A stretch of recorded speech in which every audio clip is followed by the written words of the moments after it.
Will PC gamers buy a PlayStation 5 to play the sequel of a PlayStation port?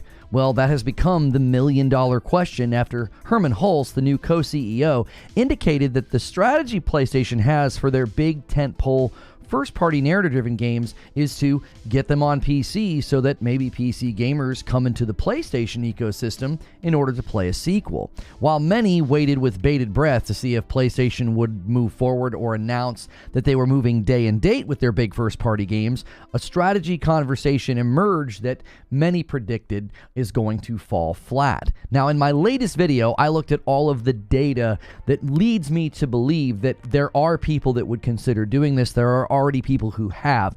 I look at the PlayStation 5 sales, how many new users are now on a PS5, the percentage of high-end PCs in the market versus more mid to low-end PCs, and ultimately I ask the question, is there a segment of the PC user base that would feel compelled to buy a PS5 or a PS5 Pro? So be sure to check out that video. It is a little longer than my usual videos. Most of the time I'm around 10 or 15 minutes. That one's a little longer. It's like 18, but there's a lot of really insightful information in there, okay? So this is the live stream discussion that followed that video. So make sure you hit subscribe on the channel. That way you don't miss those daily uploads in the mornings, and then they send people over here to the live stream. That way you can know what I think. And now it's time to hear what you think. So thank you guys so much for being here. Good morning, good afternoon, and good evening. I hope you enjoyed that video. A little heavy on the data and the numbers, but there was no other way to do it. It was like there was a lot to consider. I hope you guys found it easy to track with.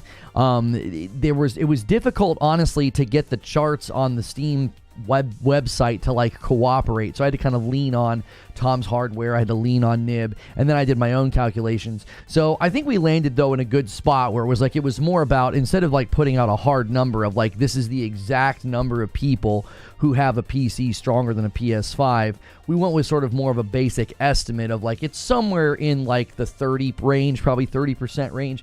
Even if it is higher in the 40% range, that's still a significant portion of the PC community that is not on a rig that strong, and that they might look at a PS5 and think, hey, that sequel was really fun. I had to run it on lower medium settings. It's running better on the PS5, right? If you have a weaker PC, you're going to have to turn a lot of that pretty stuff off. You're going to have to turn a lot of things down. So, guys, make sure you go through the morning ritual. Smash that like button as you pile in to the stream. Get us our first 100 likes. We are working on a member goal this week, as we always are, with a nice big incentive for you, and that incentive is I have to go back into Lies of P this Friday if you hit 300 members, and you guys are already off to an incredible start. You guys hit 101 members yesterday. We're going to have to come up with another stretch goal because you guys are probably going to crush it. 300's nothing to you guys. 8 months from Cat Uncle renewing their membership, says, good morning, Lono. Greatly enjoyed the video today and finally can catch a stream after a couple weeks. Well, thank you so much for being here, Cat Uncle, and thank you guys for supporting that video this morning. We tried something a little different as well. We had the short. We like to do a daily short, and we had the short playing as sort of the trailer to set the table for you guys that were waiting for that premiere to start, and that really helps out when you guys are kind of in there waiting for the video to start, you know, and you're ready to rock and roll as soon as it gets going. You should beat Lies of P. It's a great game. Yeah, I loved everything about it. So we'll see if I can get back and get into traction with it. I kind of fell off with it. Lono, you're going to talk about how you yourself have done the PC gamer to console, Xbox gamer switch, and actually Nintendo to PC to Xbox, right? Well, I didn't think that was applicable. I mean, I've given that rundown before and story before. I didn't think that was applicable in that video because we're talking about something very different now, right? We're talking about a generation of users that are starting to look at, wait, where do I want to game? Where's the best place to game? You're also looking at people that are more diverse, right? They game in multiple places. Like, I game on the Nintendo Switch if the right game comes out. I've got a PlayStation 5. I've got a PC. I even have an Xbox Series X that, you know, my kiddos use it for Game Pass. So I don't know if it's applicable. Like, when I switched from PC to Xbox, and now I just game, you know, wherever I feel like the games are that I want to play, I think it's very different now. Now we're looking at users that are saying, well, hey, I'm playing on PC. Here's where all my games are. And there are games coming over that are sort of saying, hey, the water's not too bad over here, right? The water's not bad over here. We got good performance. We've got good games. And if you're not on a top level rig, we already know people have said, you know what? I think the game's look and run well enough over there for me. I'm going to go ahead and get a PlayStation 5. Like, we know people that have done this. So I think the strategy is working. I think what people don't understand is somebody said it yesterday. They said that PlayStation views PC as a secondary market. So they don't care if a smaller percentage of the PC user base decides, oh, it's worth it. I'm gonna buy so that I can play the sequel. It doesn't matter. They're not looking for it to be their primary market. So if they sell 1 million copies of Ghost of Tsushima, let's just say they hit 1 million, and let's just say out of that 1 million, they get 50,000 people to buy PlayStation 5s because they're like, I really got to play Tsushima too. Okay, that's a win, right? They wouldn't have been able to even have a way, really, to convince a PC gamer to come over any other way. One of the best ways to get them to come over is be like, look how good our property is. Look how good our games are. You know, why don't you come over here when the sequel comes out? Like, if they weren't doing this strategy, and you might look at that and say 50,000 out of 1 million people, that's terrible. It's like, but it's all extra users for PlayStation. At the end of the day, that's all they're worried about. They're worried about, can we get people from over there to come over here and be an MAU? Can they be a monthly active user? Can we get them to make an account, start tracking trophies, start tracking their playtime? And then if they come over here, that's a win. Because everybody looked at those polls and they thought, yeah, nobody's going to make the switch. Only 22% said yes, they would on the Tom Warren poll that I put in the video. And it's like, well, yeah, only 22% said that they would, but think about that. Every single time a game comes, whether it's Spider-Man or God of War or Horizon or Ghost of Tsushima, a percentage of those people are saying, yeah, I would switch for the sequel. We know people here that have switched for sequels. So to me, it's like, that's a winning strategy. They're not trying to make PC a part of their platform. It's a secondary market to them. It's like, well, yeah, we'll take our games there afterward. We'll obviously put our live service games there day and date, you know. Guys, make sure you're coming in and going through the morning ritual. Let's get the first 100 likes. Thank you guys so much for watching that video and coming over from it. Appreciate you very, very much. The text says, good morning, brother. I had to change my mind on this. At first, I thought no one would convert, but after more data, there is clear evidence it is added revenue for PlayStation. Who would switch for the sequels? Well, and the thing I tried to do in the video is, I know these were correlative data points, so they're not necessarily, I didn't prove causative relationship, I just proved there was some correlation. It's like, the games that had their predecessors ported to PC, their sequels did really, really well, and we also are seeing that 1/3 of the people in the PlayStation 5 ecosystem right now didn't have a PlayStation 4. So that's a lot of people. Like, think about it. The other day, people were sort of almost laughing or jeering or whatever you want to call it. Like, they were sort of mocking the fact that half of the PlayStation active user base was still on a PlayStation 4. I don't think PlayStation's bothered by that at all if 1/3 of the PS5 users didn't even have a PlayStation 4. Like, those are new people. If they're new people, you got to ask the question, where did they come from? If they weren't on PS4, what they do, sit around and wait? They were like sitting on a PS3 still? I highly doubt that. So that means those people that are in the PS5 ecosystem that did not own a PS4, roughly 20 million people, it's 1/3 of the 60 million. That's a ton of folks. They either came from Xbox, came from PC, or it's their first console ever. What do you think the likelihood that all of those people, it's like their first console ever? They're just finally deciding to get a console. They've never had they've never had a primary gaming system before.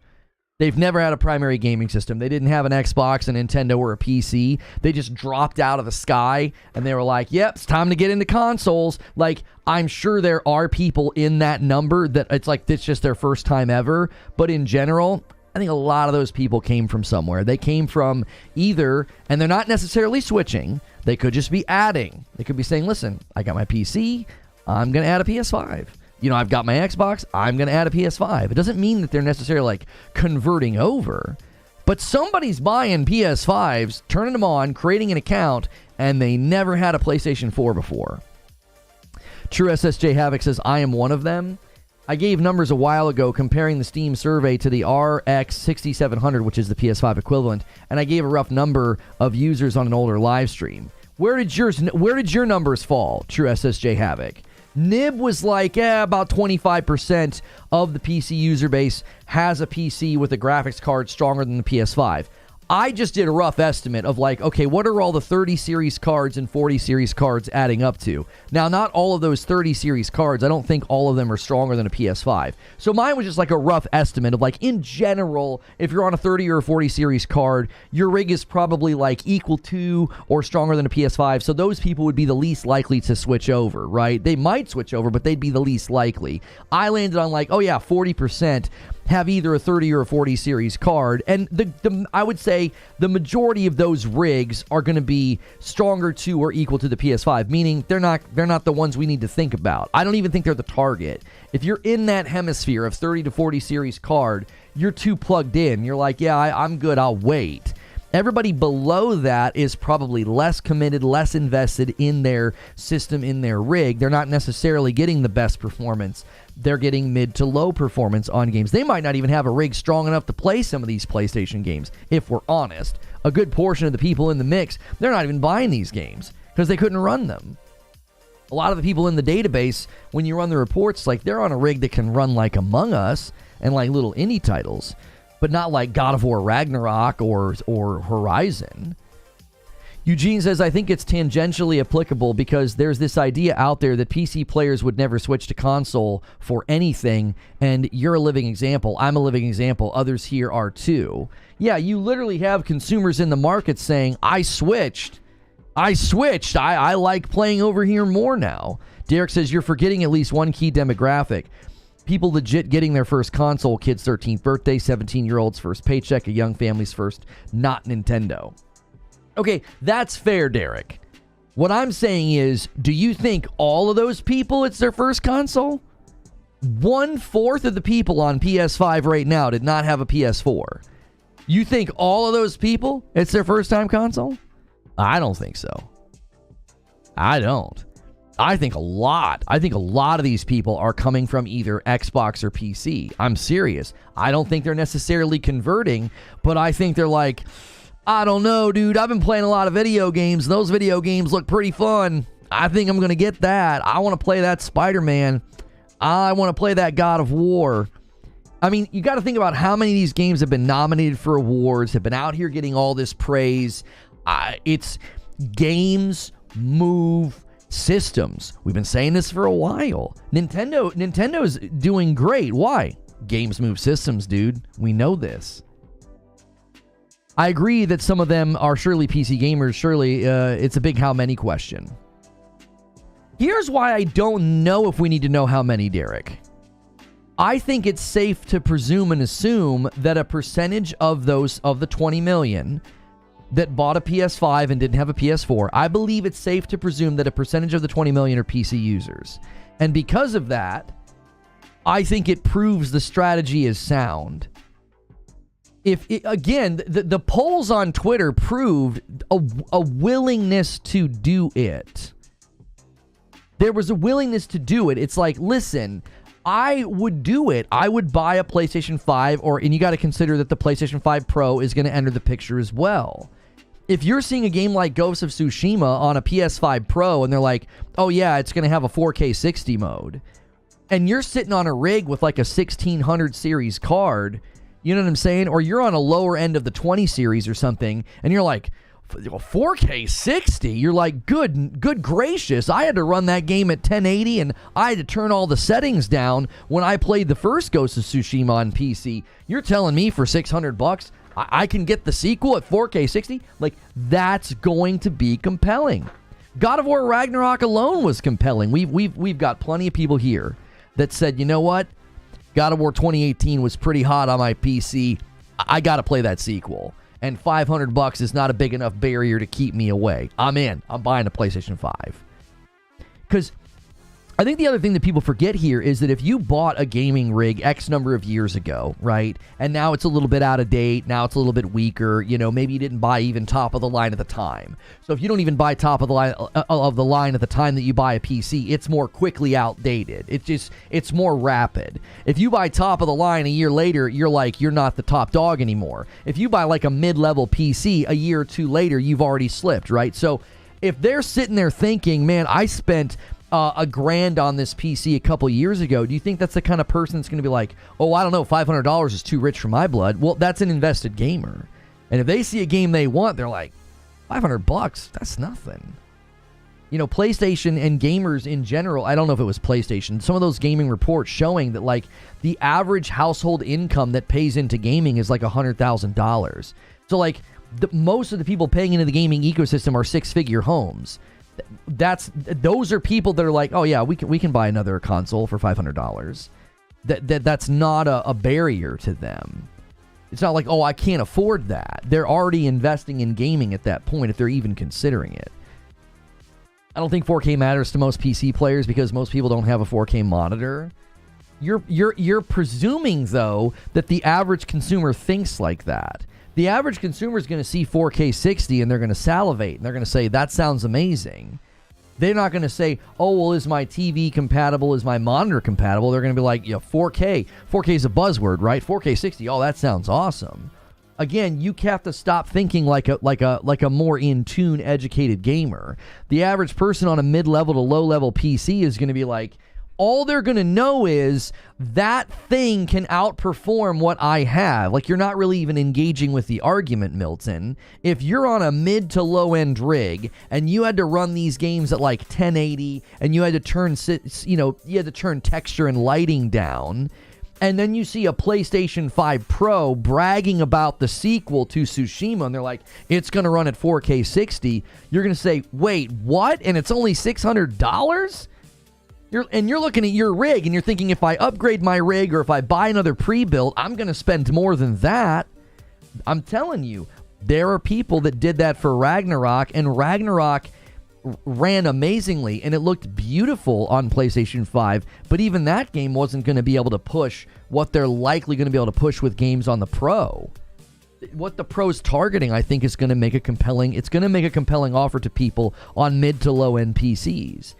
People right now with high-end PCs have bought a PlayStation 5 just because they don't want to miss out. They're like, oh, I want Spider-Man 2. I want Ragnarok.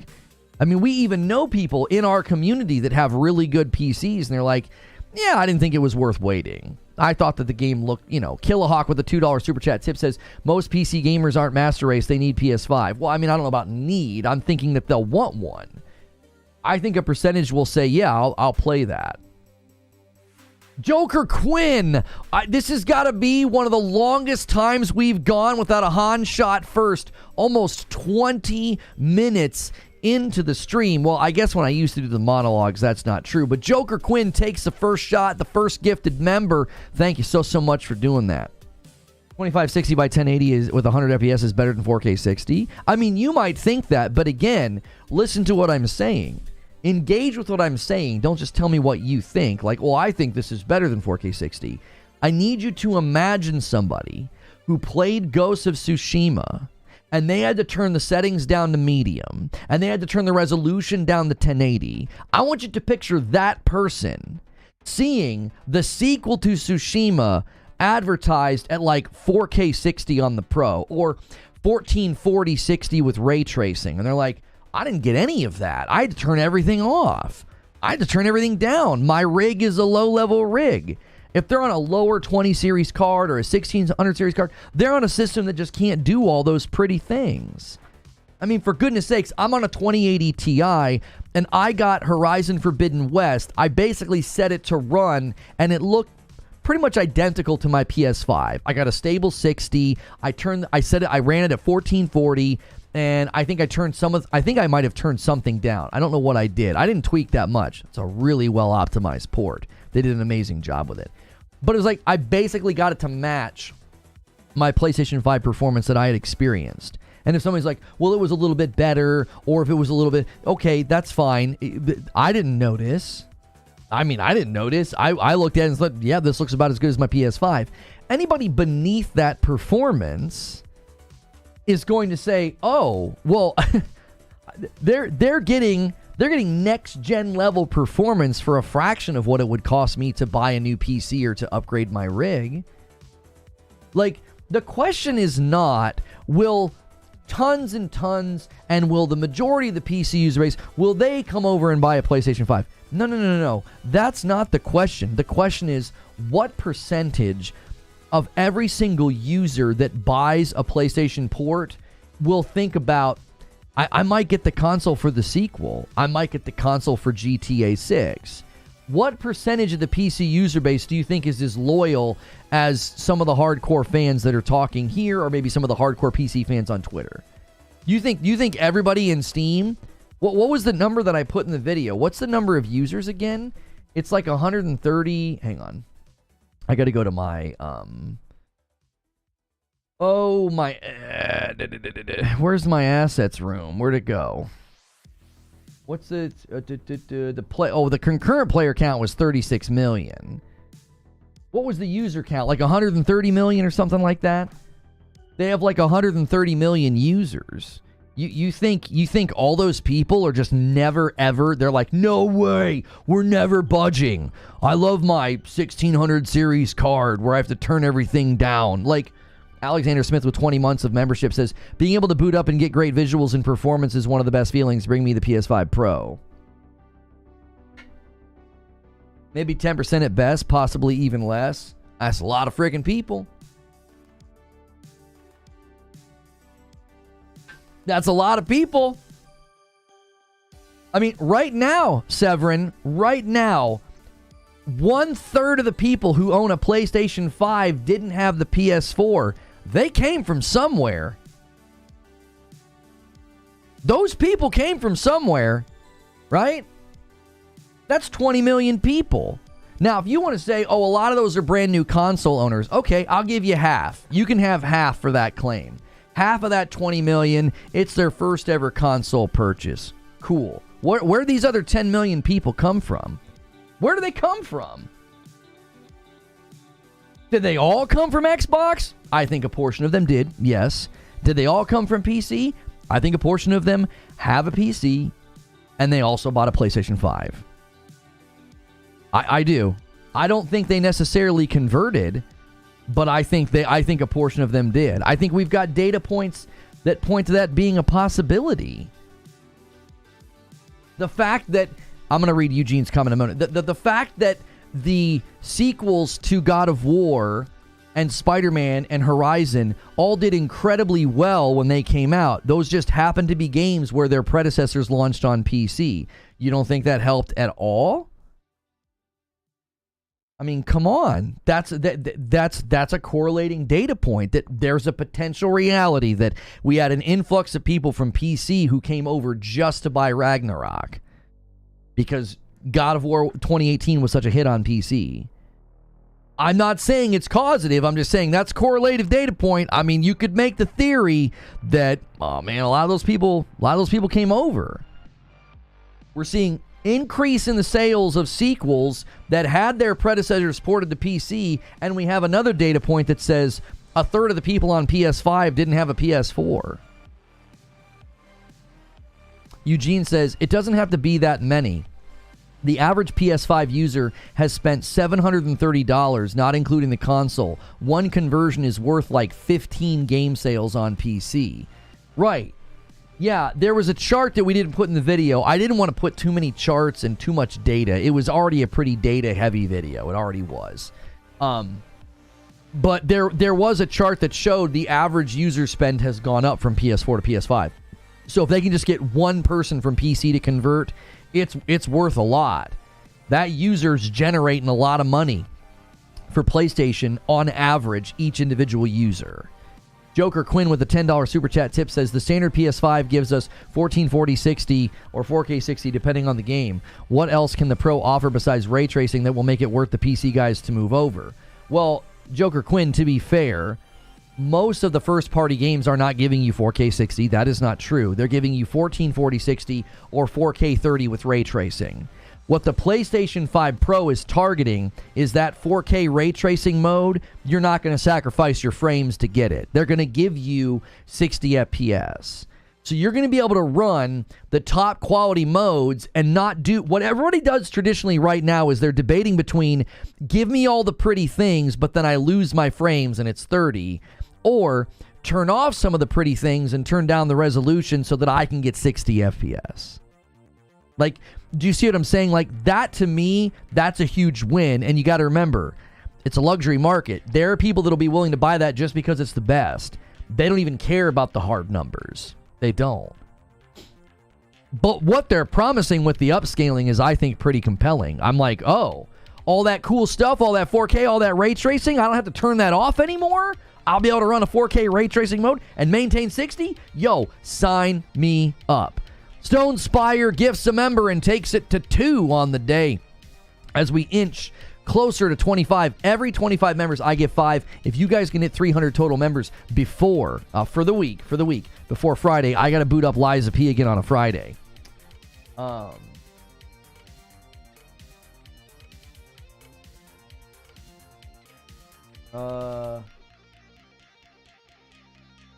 Yeah, for sure. I don't disagree with that. The haptics are also, I think, a huge factor. Yo, another gifted from Stone Spire. I know what Stone Spire's going to do. I know what he's doing. He's going to bump this to 3, and then he's going to bump it to 4, and then he's going to bump it to 5. There it is. He's hoping somebody's waiting in the wings. Somebody did this for him yesterday. They slammed home. I'm just bumping it to 5. I know what he's doing. He's going to do number 4, number 5. Listen. He's hoping somebody slams home the 20 bomb. Somebody get their finger ready. Tag team with my man Stone Spire. He's so faithful. Setting these up. What a layup this guy is doing right now. Bump, set, spike. Let's see who can do it. I'm mixing my sports metaphors. What CPU do you have? Oh, my gaming rig is it's an i9 something. Hang on. It's an i9 9900K. i9 9900K. Thank you so much, Stone Spire, for bumping the line to 5 members on the day. IGN already did a story saying experts don't believe PS5 Pro will run the GTA at 4K 60, considering it only has 10% processor. Yeah, and all that speculation, people are getting ahead of themselves, and that's not even pivotal to my argument. I've barely mentioned GTA 6 this morning, and I've continued to say that everybody talking about GTA are talking out of turn. Also, you're misquoting the article as well as the data on that. It wasn't that they said that GTA 6 wouldn't run at 4K 60. It was Digital Foundry that said it will likely be a CPU-intensive game, which will mean it will likely still run at 30 FPS on the PS5 Pro. They made no mention of 4K. But I think all that speculation is getting ahead of themselves. There have been people that have said, I don't know, the upscaling on the PS5 Pro might actually be able to get it there. I also think that, that GTA 5 did an update to get to 60. I don't know why you would update one of the most popular games in the world to 60 FPS only to launch your sequel and not offer that. I again continue to think that people are getting ahead of themselves, saying that like GTA 6 will be 30 FPS. We have no freaking clue how that game has been built. Their updating of GTA 5 to 60 may have quite literally been a test run, right? What do we need to do to get 60 out of games of this scope and size in these areas? And we're trying to add all this lighting and do all this great stuff with the graphics and the textures and the AI and the render distance. They're trying to do all that right in GTA 6. GTA 5 bumping to 60 could have been a test run to see, hey, can we even pull this off? Is it even remotely possible? So I think people are just getting ahead of themselves. I think they're getting ahead of themselves. They're like jumping to conclusions on we have almost zero info on that game. When GTA 6 drops, it'll be like PS5 cells will make a double tap. Oh, I don't care about that. Digital Foundry is constantly perplexed by PlayStation's performance capabilities. Yeah, like, Digital Foundry is not the source I would be going to for predictions on PlayStation's power. Like, I think they do good work, but they were one of the outlets that did not do a good job leading into this generation. They really bought into the Xbox hype and what the Xbox was going to be able to do, and they've consistently had to be like, this doesn't make any sense. Why is the PlayStation beating the tar out of Xbox in performance? I wouldn't run to them to be like, oh yeah, they definitely know what GTA is going to do on the PlayStation 5 Pro. They were building off of a presumption that like GTA 6 will be, it'll be CPU bound, and then that they're also then just assuming that the PlayStation 5 Pro, being that the CPU isn't getting much of a bump, they're like, well then that means the upscaler won't be able to do anything. And it's like, it's brand new proprietary technology. Why don't we wait until it's out and then do some analysis? You know what I mean? It also seems interesting that one side of the aisle consistently keeps launching games at 30 FPS, and now we got to run with headlines that are like, well, even GTA 6 will be 30 on PlayStation, because you can't point to almost any other game doing that, except for games that willingly chose to, like Plague Tale Requiem or Gotham Knights. There hasn't been a single first-party game that's launched on the PlayStation that's like, yeah, we can't do 60, sorry. I just think that was a muddying of the waters. It was just a muddying of the waters. It's like one side's consistently failed, absolutely failed to deliver 60 FPS. Another side's consistently not just delivered 60 FPS, but a litany of quality modes and performance modes. So I don't know why we suddenly had to invoke GTA 6 to be like, well, let's hand wave and be like, well, I mean, even the biggest game this generation is going to be 30 FPS on PlayStation 2. You don't even know that. Nobody knows. Nobody knows. Everybody's getting ahead of themselves. I'm not saying it'll be 60. I'm saying to definitively claim it now, I don't think is a wise thing to do. I really don't. They've explained it pretty well now, in all fairness. Xbox leaning on DirectX and Sony's API is a major factor. On paper, Xbox should be right there, but DX is jank. Which literally proves my point, Omar. It just proves my point. They're getting ahead of themselves. Like, you're getting ahead of yourselves. You're looking at everything on paper, and now you got people out here running definitive conclusions of like GTA 6 is going to be a 30 FPS game, and it's like, we have no idea what their plans are for that. GTA 6 is a day one for Game Pass? No, do you honestly think they're going to try to do that?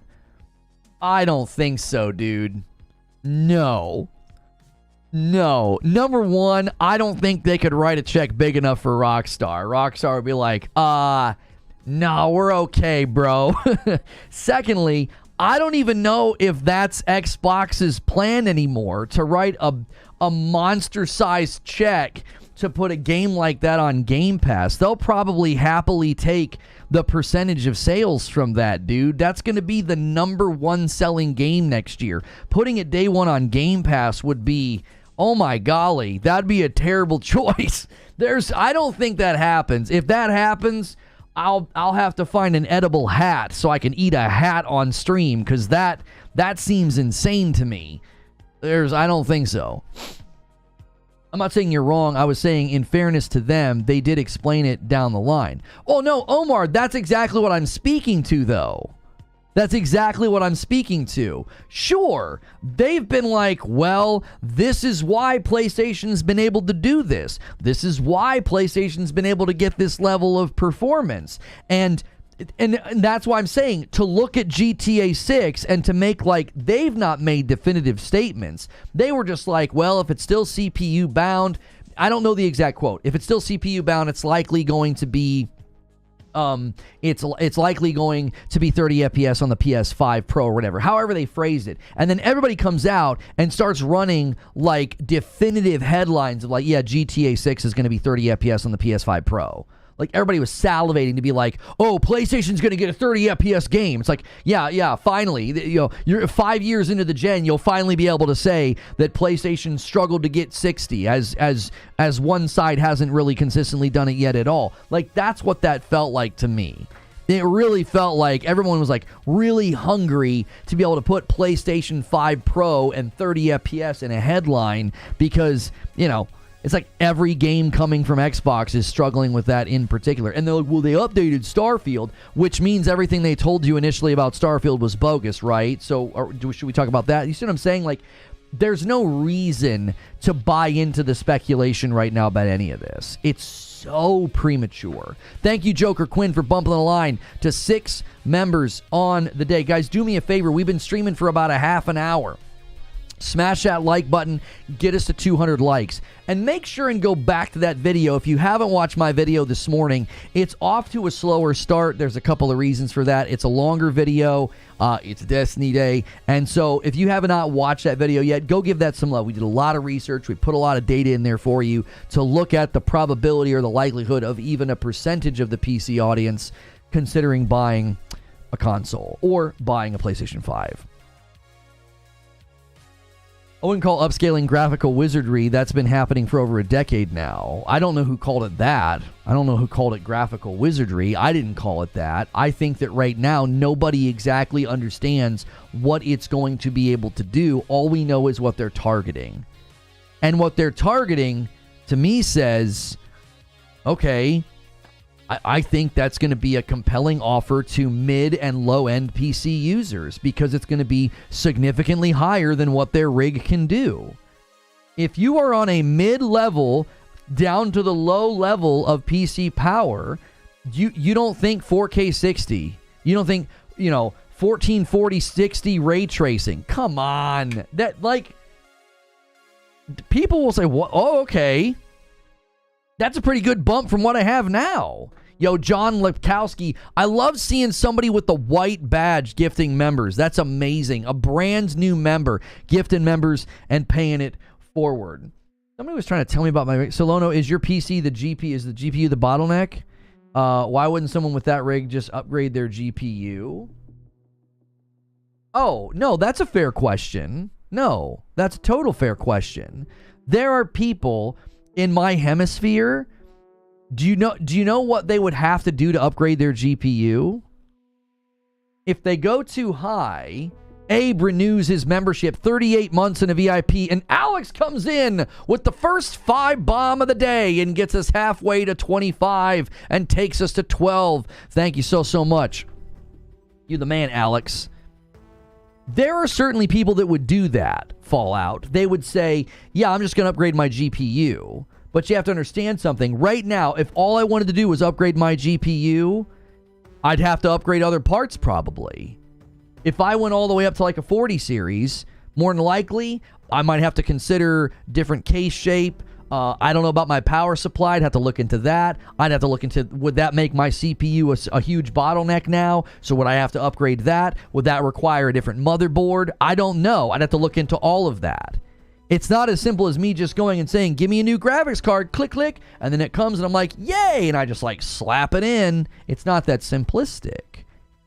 So even somebody on my series of card, like a 2080 Ti, it's not as simple as just well, I'm going to go buy a graphics card and that's all I'll do. I guess I'll contribute. Thank you for the $2 super chat tip, Alex. I appreciate you. Why is that? Why is what? What are you asking about? Now, you are correct. Somebody on a 20 series card might say, you know what? I would much rather upgrade my rig than buy a console. You are correct. You are 100% correct that there are people that would do that. Those people are not the target audience for the strategy that Herman Hulst outlined. And that's the mistake the PC Master Race guys are making. They're all incensed at the strategy. They're like, as they straighten their PC Master Race monocle. They're like, why would we buy a lowly console? You're not the target audience. So no one's even looking at you. They're not even talking to you. You're in the room. Nobody's talking to you. You're not even a part of the conversation. You're injecting yourself into it. If you're at that level of PC, PlayStation has no reason to even think that you're going to buy a console. They'll just keep selling you really good ports and making money off of you. A 5-bomb from Abe takes us to 17. Good to see you, Abe. Thanks so much, man, for the membership, the support, the consistency. Hope that it's probably not even a baby anymore. Hope the baby's doing well. Upgrading your GPU at any level above 1080p will easily cost $350, not to mention it'll bottleneck as time goes on, and it isn't future-proof. CPUs on the AM4 platform cost $200 easily, says Kel Swiss. Nexus said because it's running on the same RDNA 2 architecture that there would have to be wizardry involved. Oh, I'm sorry, Eric. Gamers Nexus said wizardry would have to be involved. Here's the point. It's better to just wait. We've been here before with people speculating about the power of the PlayStation and the type of performance it was going to get, and they were horribly wrong. And they've spent the last 4 years demonstrating how wrong they were. So why don't we press pause on this speculative, we know what this game's going to do on a piece of hardware that we haven't seen yet? Like, we could press pause on that, because the last time people did this, they basically took a bowl of egg and just tossed it on their face. They all have egg on their face. They were all wrong. A 5-bomb from Quintar takes us to 22. Thank you so much, Quintar. Good to see you. And a renewal from Taylor Made VIP says, big love. Big love from a big man. Thank you so much, Taylor. 25 months. I trust you. I'm not even saying it'll be 60. I have yet to say that. I'm saying we should slow down before we start making predictions about what hardware can do, because the last time people did this, they were wrong. So why would we do it again? Well, how's the track record in predicting the power of the PlayStation based on stuff that we've seen on paper? How's the track record? Is it good? Are there a lot of people out there that hit the ball out of the park? No? Then I wouldn't listen to their speculation about the PS5 Pro either. All I've said is, these are their targets. If they hit these targets, this is crazy. This is going to be nuts for a $600 device that you plug into your television. It'll be market disruptive, because I think they're going to convince developers that this is the primary place you want to develop games for. And I think consumers are going to say that's the best console on the market. That's the strongest console on the market. Abe bumps the line by 1. Thank you so much, Abe. Gifts a member takes us to 23 members on the day.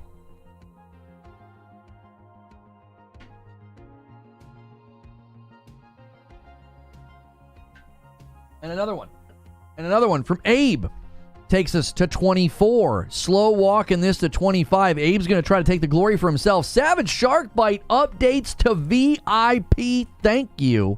And Abe does it.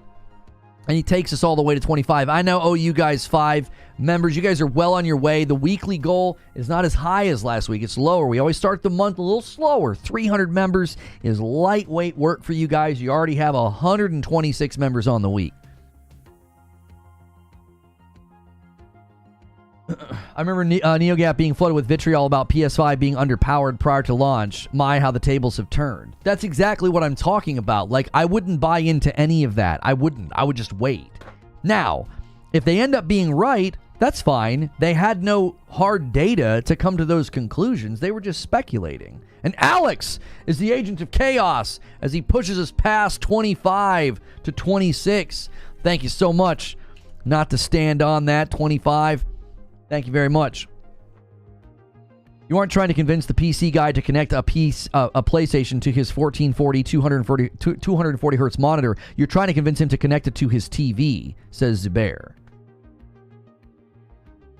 You can't look at consoles just based on specs. That's exactly right. You have to remember that you're dealing with a closed ecosystem where you have a completely different setup with respect to it's all optimized in a closed ecosystem. So a lot of the times you can get way more performance out of a closed ecosystem console than if you went to the store and said, like, if you went to the store and just bought equivalent hardware and built the PC, the games that you play on it would not run as well. More than likely, because you're dealing with a closed ecosystem of optimization. Like, everything's built to work in harmony. So if you try to one-to-one match the hardware power of a Series X or a PlayStation 5, and then there's a game specifically built for those systems, and then you run that game on your PC, and you literally went to the store and you said, give me every single thing that's comparable. I want the exact same memory, hard drive. I want the exact same GPU, CPU, all of that. You would likely not get the same performance because you're not dealing with the closed, optimized ecosystem of hardware.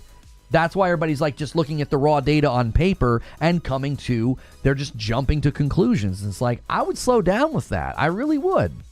I would slow down. Y'all broke your neck on the Series S. You thought it was going to run circles around the PS5. And here we sit. It's not running circles around anything but a stick in the yard. It's just like not going anywhere. It's not outperforming anything.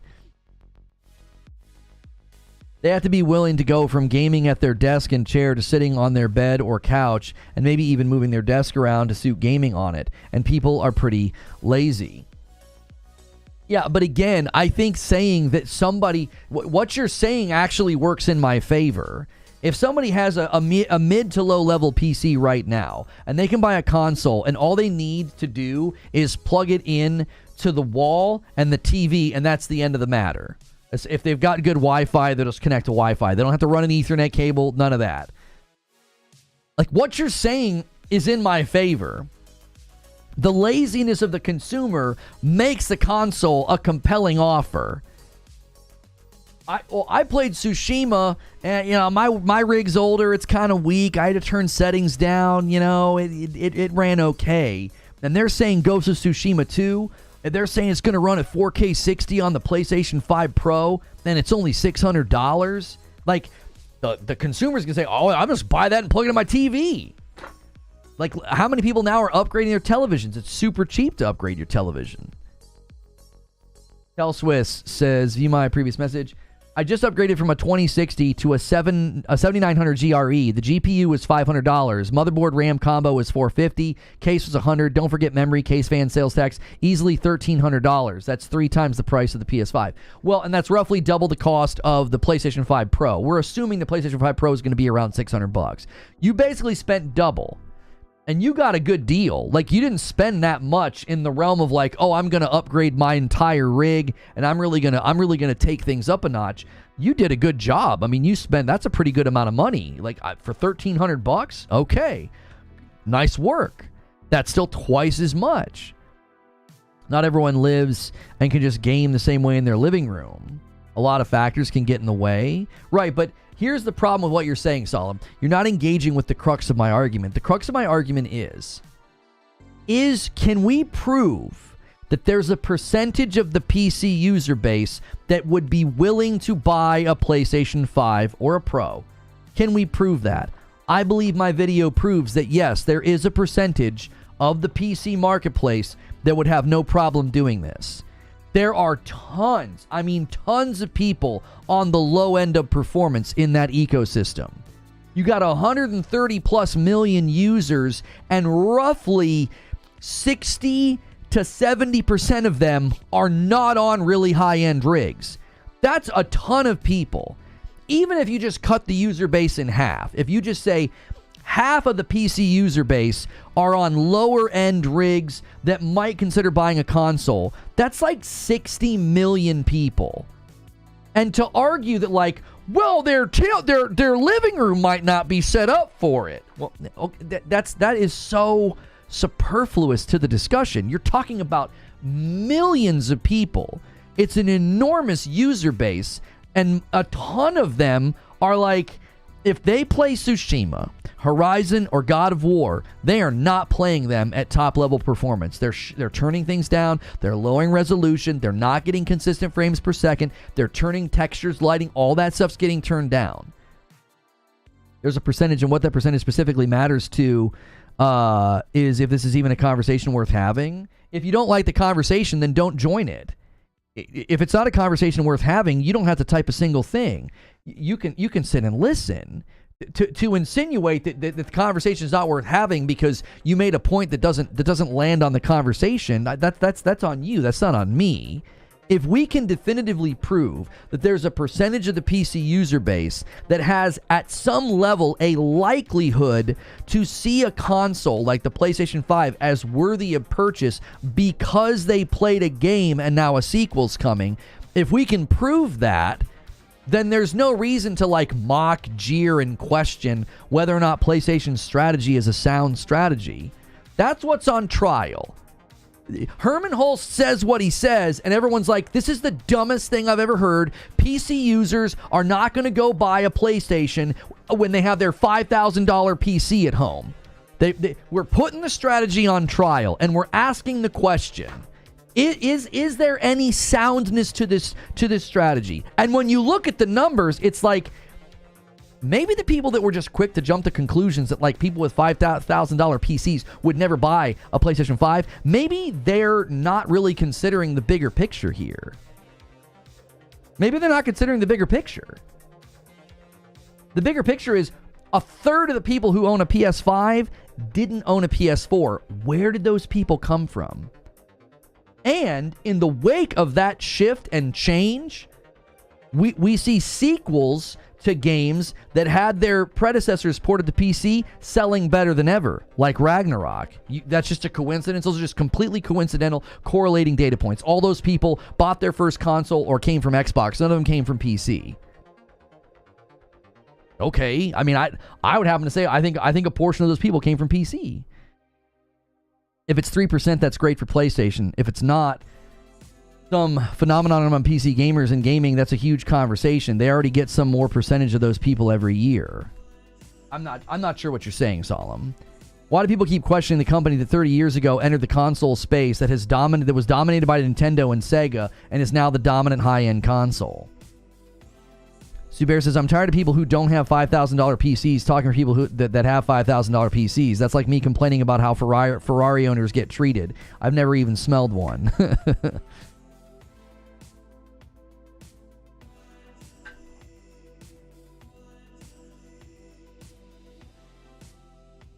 The conversation is funny when more games got announced for PC this week, and they're also moving the PS4 over. Delusion is real. I'm not sure what you mean. Delusion in what way, Martin? What delusion are you referring to?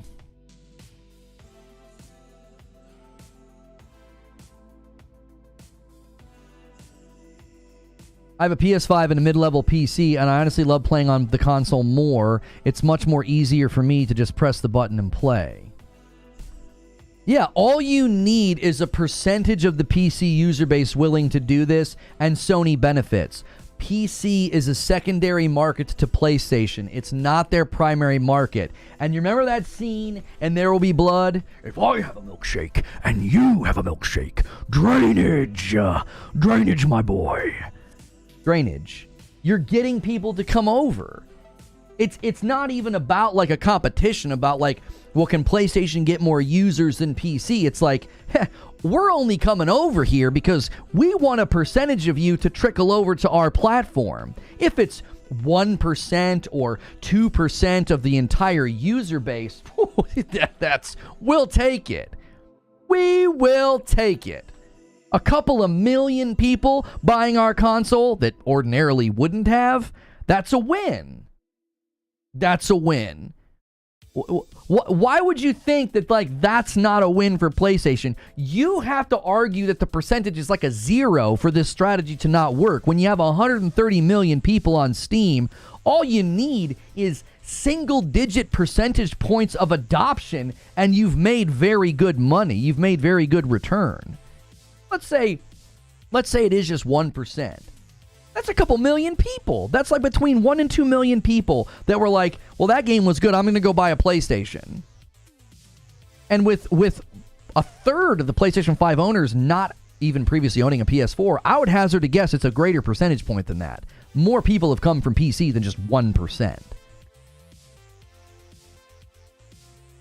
Alex with the 5 spot says, or simply be like me and own all of the ways to play. Did Martin say, yeah, Martin, did you outline what you meant by delusion? Oh, you said if Reforge just covered gaming as a whole and not Fanboy for Sony, he would have a bigger following. Oh, okay. I understand. Well, I mean, I guess I could pull up my past couple of uploads and shows, and let me see if this is the entire this is the entire gaming industry. Let's just see here. We covered Concord, the Xbox Showcase, Call of Duty, Hellblade, PlayStation, Assassin's Creed, Hellblade, Xbox Project Latitude, Microsoft killing Xbox. We covered Helldivers, we covered Elden Ring, we covered Fallout, we covered Starfield, we covered Stellar Blade, we covered the PS5 Pro, we covered Destiny 3. Is that not enough for you? Does that sound like a PlayStation fanboy channel to you? I know what happens when someone says that. I know what happens. You don't consume like 80% of my content. You click on the Xbox content and content like this so that you can come in console war. That's you. That's your own caveman algorithm because of what you choose to engage with and watch. YouTube sees that they get the most engagement out of you as a user because you go to war for Xbox, so that's all they feed you. Like, the irony of accusing me of being a fanboy as you betray the fact that you are the fanboy. Like, did you watch any of that coverage? Did you watch any of my content about all those different topics? No. You probably watched anything about Xbox and anything about PlayStation, and you froth at the mouth in the comment section or in my chat because you can't stand the fact that one side's clearly doing a better job this gen, and so you project your emotional unhappiness onto me.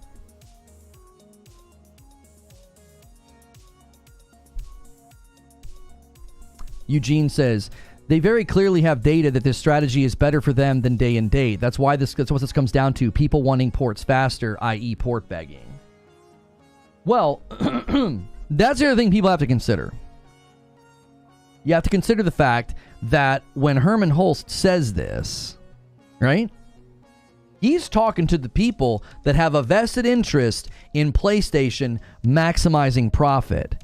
And he's saying, hey, we're going to go day and date with live service. We're doing a dual strategy. Okay? We're going to do day and date with live service. We're not doing that with our tentpole titles. We're not doing that with our tentpole titles. Our tentpole titles are going to come to PC, hoping to see people coaxed over to the PlayStation ecosystem. And they have data to prove they are getting new users.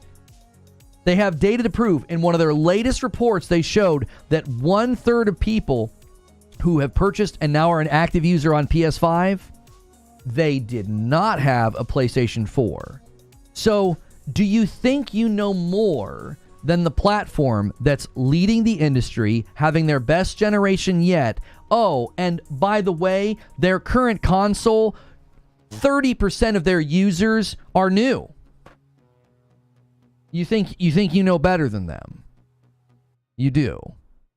Like, the hubris to think that this guy's talking to the investors, the shareholders, the people that he has a fiduciary duty to, and he's like, this is the strategy. Here's all the reports. We are killing it. And you're like, they think that PC people are going to come to PlayStation?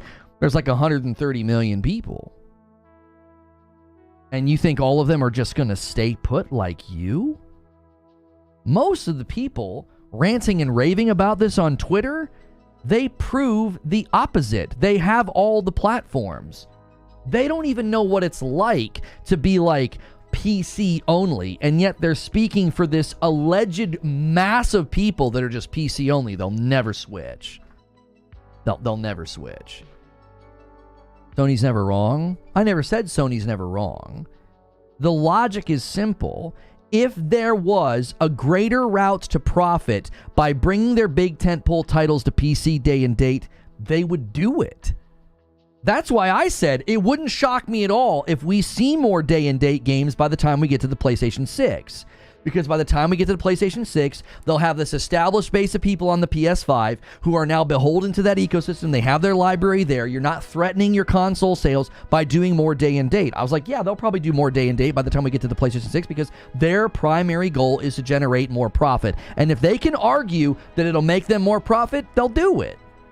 They're beholden to money. And that's why it's like, to think that you know better. Like, these are high-level executives that plan these things out, and their current plan is yielding good results. And you're like, yeah, but I know better because I have a Twitter account, and I follow gaming pundits who, you know, really like Microsoft. Like, well, okay, so that... You know better? What would your strategy be then? Oh, let me guess. The tried and true strategy of, well, if you put the game in more places, then you'd automatically make more money, and exclusives are bad. Like, that's your position? You're going to hurl that at the two market leaders? Please, continue to do it.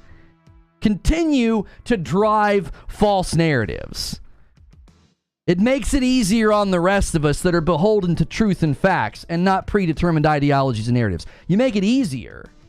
You're going to target Nintendo and PlayStation and be like, that's bad. They'd make more money if they just put their games everywhere. Yeah.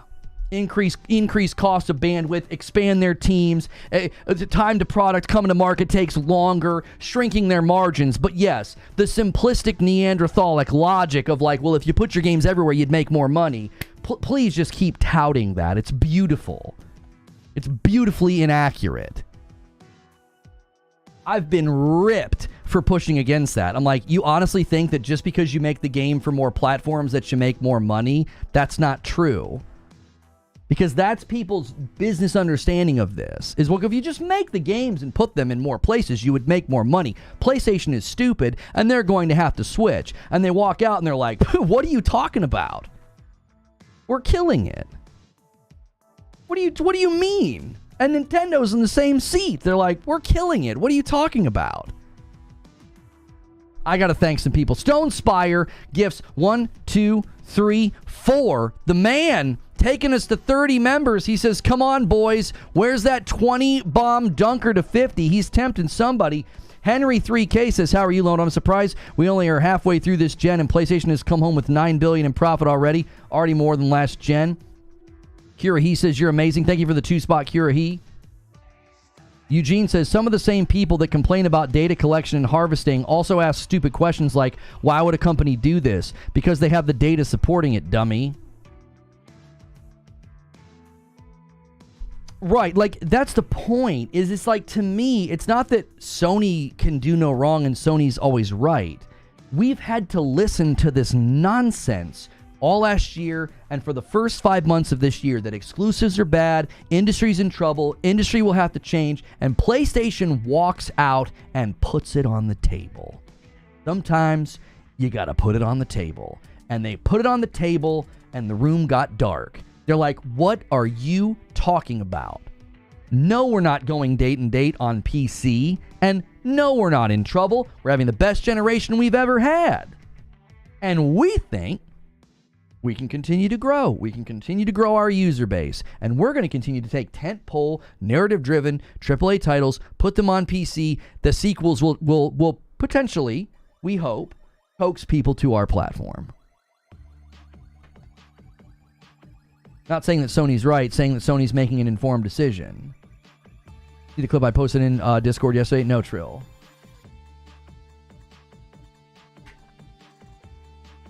I think this is funny that this is the hill that so many have chosen to die on. I'm telling you, like, there's a part of me that thinks it's great. It's basically a form of expertise Darwinism. That's what it is. That's what it is. Survival of the fittest. The people that have continued to run with false narratives, you're just going to continue to see trust and confidence and loyalty from the public. You're just going to see it continue to slip through your fingers, because instead of just saying, here's the data, here's the fair analysis, here's the results, it's, oh yeah, right. Thanks so much for the PlayStation Portal, PlayStation. What a stupid, dead on arrival, unnecessary device. And it's exceeding all demand, top selling accessory. And it's not done because they're going to add cloud to it. You heard it from me. It's coming. That thing's getting cloud. And it's a $200 device. $200 device. They're just going to throw cloud on it.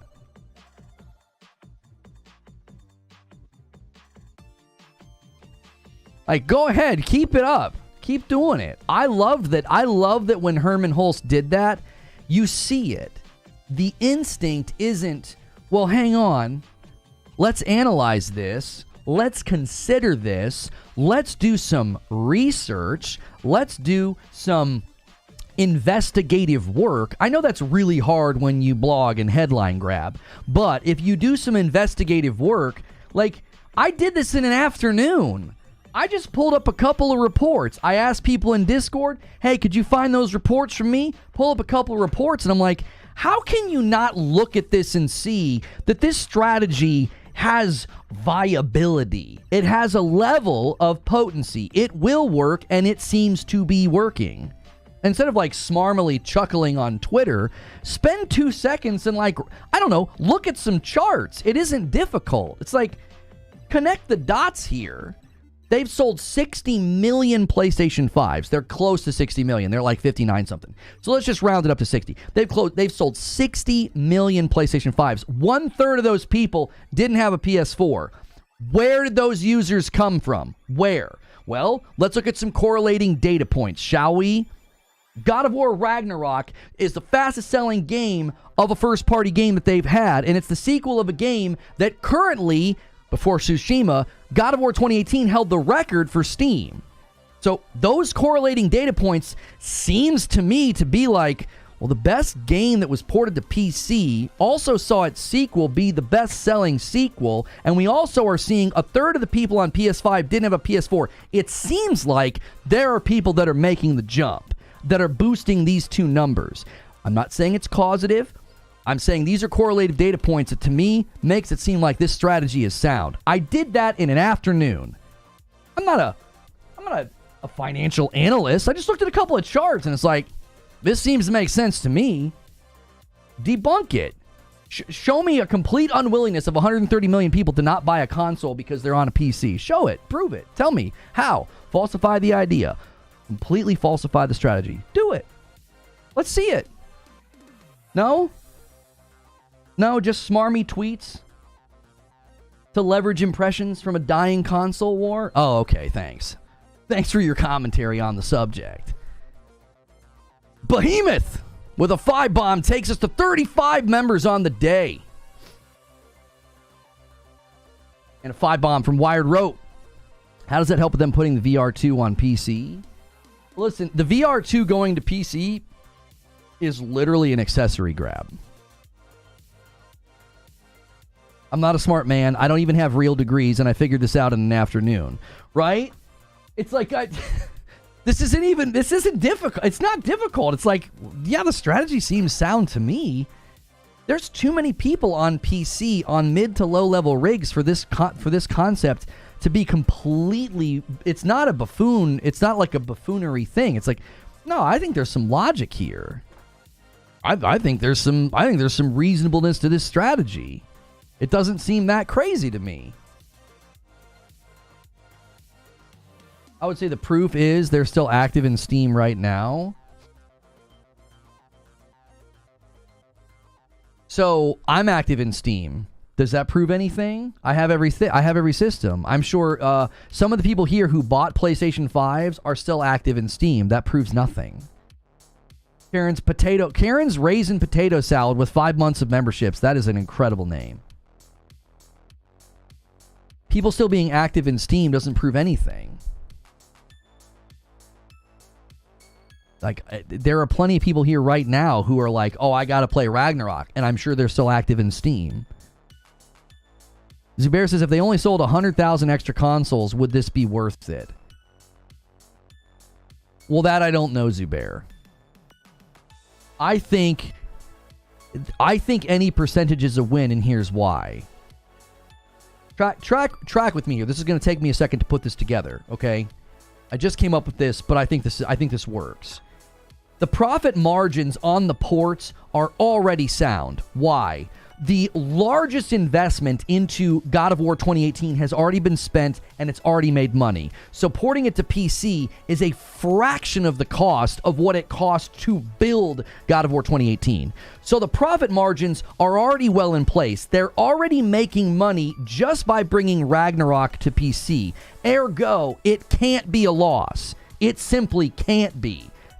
There's no way you can look at any of these PlayStation ports and argue, well, that was a loss, that was a financial blunder, because the lion's share of the development and the R&D and the bandwidth and the marketing has already been spent. It's likely one of the reasons why they don't spend a big marketing spend promoting their PC ports, because they see it as just this additive thing. They're like, we're not going to spend a bunch of money marketing our PC ports. It irritated me for Returnal, and it irritated me with Tsushima, but hey, they're clearly still doing okay because Tsushima's now got the record.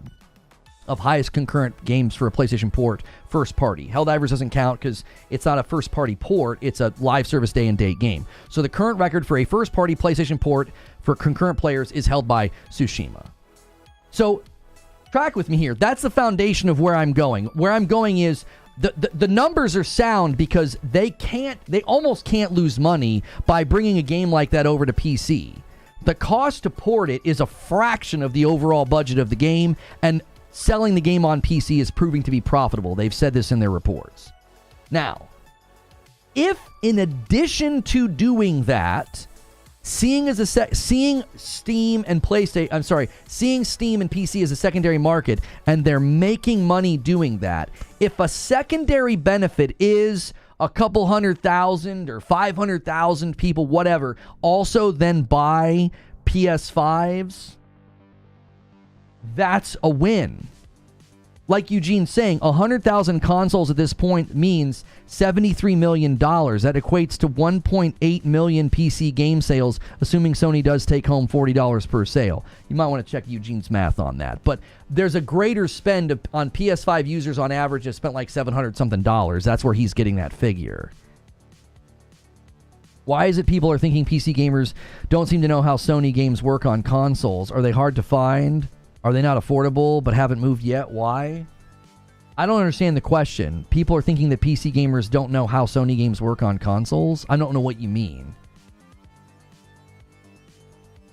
The whole strategy is, let's just take a gamer, and we're going to call him Ted. And Ted's happy on his PC, and he plays games, and he loves the Steam sales.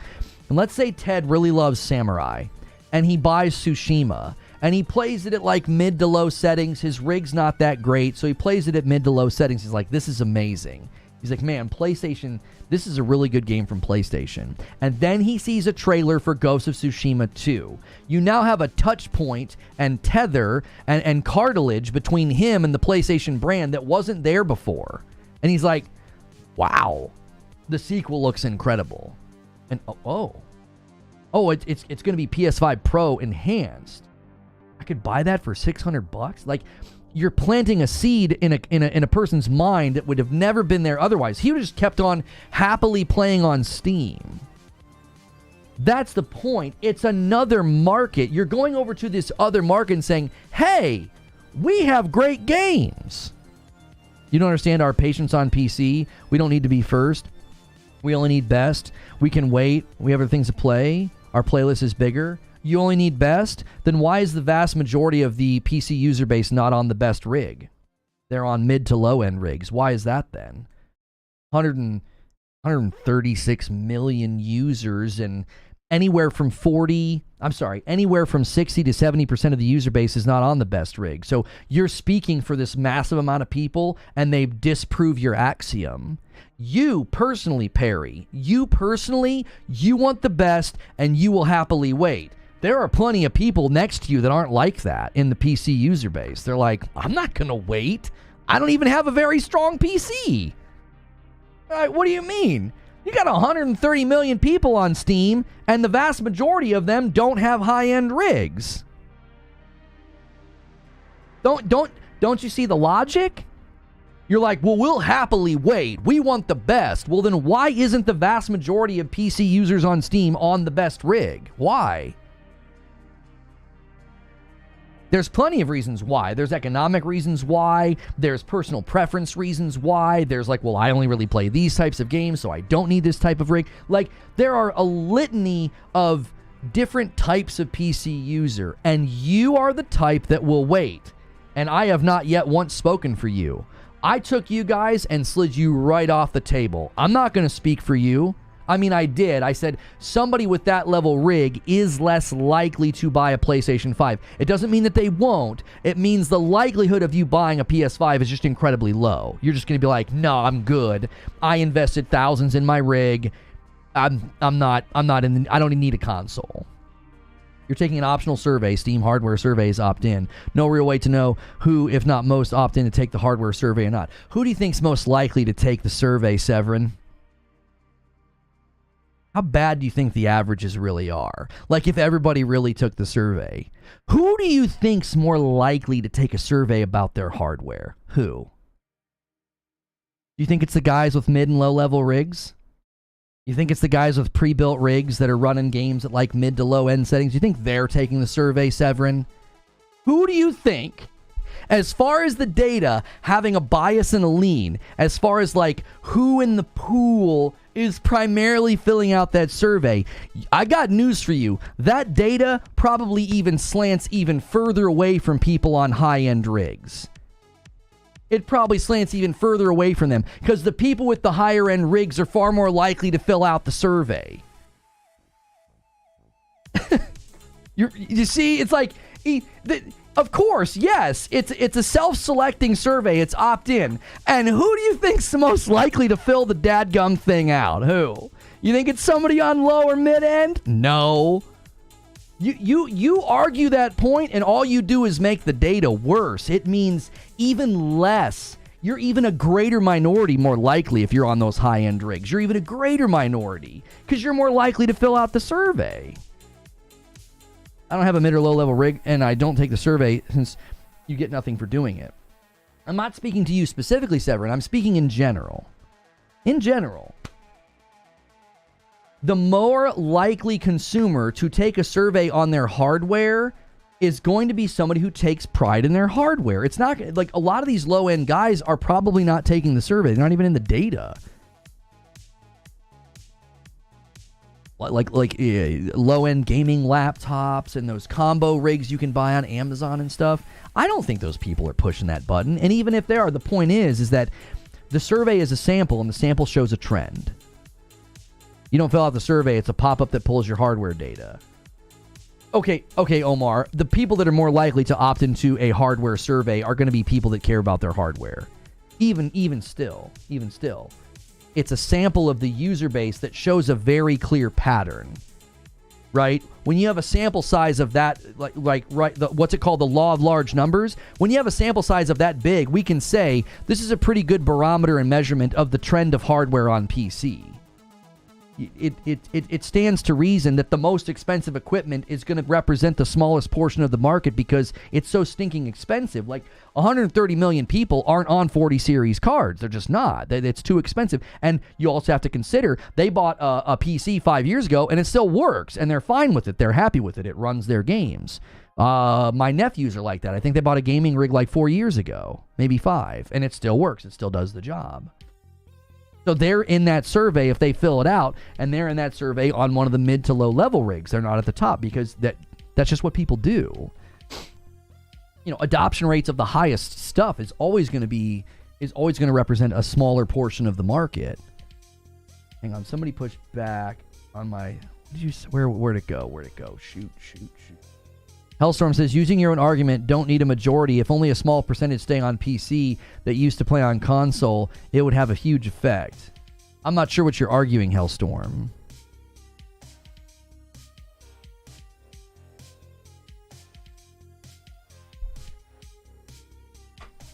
Those who want to wait? Yeah, those who want to wait, they're fine with that. They'll gladly take your money.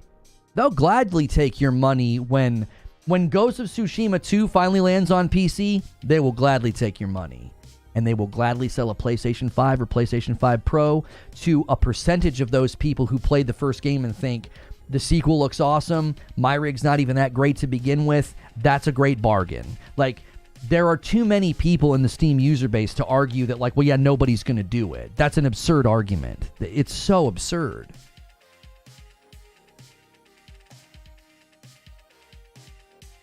People who go to PC? I mean, people who go to PC, I don't know how you would even measure that. You'd have to measure exodus from, I wouldn't be surprised if there is a measurable amount of people who have gone from Xbox to PC. That one, you could probably make that argument somehow. You'd need data points from, I don't know. You'd probably need data points of, like, that you can't get from Xbox. Like how many people engage with their games on PC through their storefront, and then if you slowly see those scales tip and like more and more people are engaging with PC Game Pass and the PC like Game Pass storefront versus the console, I mean, you could probably argue there. You wouldn't have to compel me very strongly to say that the Xbox users are going to PC. That wouldn't surprise me at all. It wouldn't. They bring a semblance of their games with them. They bring a semblance of their account with them. You know, Doc Dark did it. I mean, it wouldn't surprise me at all if there are people that have done that. They're like, yeah, I'm done with this. This is a joke. I mean, Starfield bumped people because they wanted better performance. Hellblade 2 probably bumped people because they wanted better performance. There's probably a percentage of Xbox users that have made that jump. I would believe that, sure. Solemn says, it depends if... Hang on. I got to thank this super chat. Perfect Image with a $5 super chat says, people need to understand it's not PlayStation or Xbox. It's the engine that the game is on. People need to pay attention to the engine. GTA 6, 60 FPS. For sure, for example. What do we know anything about the engine, though? You're saying we need to pay attention to the engine. Do we know the engine? You went from Xbox to PC 4 or 5 years ago? Yeah, that wouldn't surprise me at all. The thing that's on the dock is the PlayStation strategy. And I believe it's incredibly hard to argue that it's a bad strategy or that the strategy won't work. I think you can clearly right now make a very good case that it is working. People are buying PlayStation 5s to play sequels. They're getting new users. And this strategy will continue as long as they're seeing those results. I think that the case is, you know, sadly, hopefully that video can start to get better results. I think it's a little too long and a little too data heavy. I was worried when the data section ended up being like a 10-minute section. I was like, oh no, I'm going to lose people. It's hard to make a data-focused video. It's extremely challenging. And when I got through it, I was like, that's 10 minutes. It's probably too long. But I had to touch each piece, you know, individually. And I didn't want to do it in a form. I didn't want to be too rapid and have people feel like I was like misleading them or something or glossing over. You stopped partway through on my last message. It depends on the... Wait. On the rig thing? This feature doesn't work anymore. I can't go to all... Yeah, I can't even now... No, wait, hang on. It worked. Hang on. Recent messages, this chat. No, I can't get it to work. Let me try something. Let me throw the chat back in here and see if it works. Maybe if I pop out the chat, that's what's breaking it. Hang on. I want to be able to use this feature. It's such a great feature to be able to see someone's chat history. Guys, do me a favor. Take a second and smash that like button. I can't even see your chat history if it's not popped out. YouTube's interface is so dadgum terrible. Like, they add features and then they just leave them sit and they break and don't work. Like, I can't pull your chat history anymore. That's so irritating. And now I won't be able to scroll up as far because I've left the chat to go look at your chat history. So, like, it just absolutely folds in on itself. You said it depends if their rig was strong enough to run the original on their rig, like you were saying. Some of these people can't even run the PlayStation ports on their rig, so being enticed by a sequel won't work for them. Well, I wouldn't argue that they'd be enticed by the sequel. I would argue that they would be enticed by the word of mouth, the reviews. Like, if right now, this happened to me. Gears of War came out the very first, and then Call of Duty 4 came out, and all my friends were talking about how fun they were. I go to get them for my PC. My PC's outdated. I can't play them. At the time, this is like a dinosaur. At the time, you needed a quad-core processor. Right? You needed a quad-core processor in order to play those games. And I was like, if I upgraded that, I needed a new motherboard to be compatible. And then I was going to need everything else. It was going to domino effect. It was going to be an entire system upgrade. And so I just went to console. Okay. I think a similar thing could happen with the PC audience. If the PC audience is like, yo, that Tsushima game, everyone's raving about it. It's selling well. It has a high concurrent player number. It has great reviews. My system's too weak to run it. What do you think they're going to consider? Well, I could upgrade my entire rig, or I could buy the console for $500. Yeah, like Zubair's saying, if their PC's too weak to run the ports, isn't that more incentive to get the console? Now, I'm not saying they will buy the console. I'm saying that's a choice they get to make at that point in time. You have the vast majority of the PC user base on mid to low end rigs that either can't run these games at high, good settings, they'll have to run them at mid to low settings, or they can't run them at all. All of these people are being faced with the same decision. These games are great, and I can play a really great, arguably better version over there for not a whole lot of money. This isn't a zero-sum game, and it only takes a small percentage of people adopting a PS5 as a secondary gaming machine for this to work. A bunch of people in here with multiple gaming platforms arguing against this strategy, and it's laughable. Right, I think that's the other thing to consider. That's the other thing to consider is a lot of the people that we're talking about are not like, no, I only do this. Like, the rigidity that we think that a lot of these people engage with gaming, I just don't think it's an accurate thing. I really don't. We were told the generation behind, Gen Z, was going to primarily play on mobile devices and cell phones. Reports came out that that's not true. So, and I kept trying to tell you guys, I said, when I engage with the generation behind me, whether it's my nephews or like the youth at my church, they are not beholden to a platform. They will literally go wherever the games are. They don't care. They have PCs, they have consoles, they game on their phones. They simply do not care. That generation, they're the ones that are going to be saying, that PS5 Pro, that PlayStation 6, oh wow, that performance is really good, and I really like some of their games on my PC. My PC is now outdated. My PC is now weaker. I had to run everything at medium settings. Those are the people that are going to be like, yeah, I'll get a PlayStation. That sounds great. They don't think with this level of rigidity. Like this like, you know, straightening your glasses PC master race. The irony is those people are just so small in the grand scheme of gamers. They're nothing. They're not like even a quantifiable number. It's like when you have that level of a rig and you're that tribalistic and you're that ideological, it's just okay. You represent a fraction of a fraction of a fraction. The global gaming user base, you are quite literally nothing in that ocean. You're a drop. You're a drop.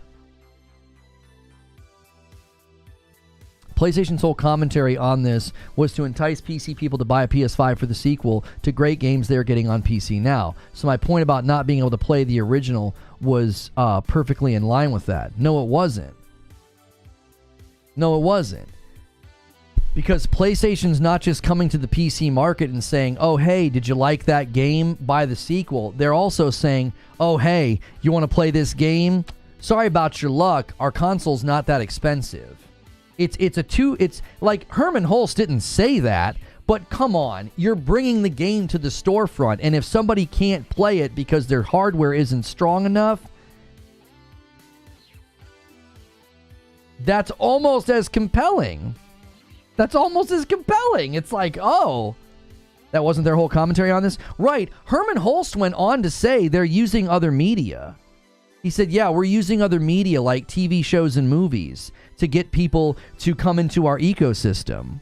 So you're also talking about people that are like, yo, that Last of Us show was hot. They go to get the port and they're like, oh, it's not strong enough. And then they go and look at the console and they're like, $500, that's really affordable. If they go to Amazon, they're like, yo, give me a gaming rig that can run The Last of Us Part 1. They're spending way more than $500. Unless they want to run it at like the lowest settings possible. You want to go to Amazon and buy like the cheapest PC they've got. That's not, I'm telling you, you're looking at it. So many people are looking at this all backwards. That's not what they said in their commentary, is it? I just gave you the second part of their commentary. It's just part. It's not the whole thing. He talked about how it's a dual strategy. You do live service day and date. You do the big tent poles later to try to entice people to come over with sequels. He said we're also using other media like TV shows and movies.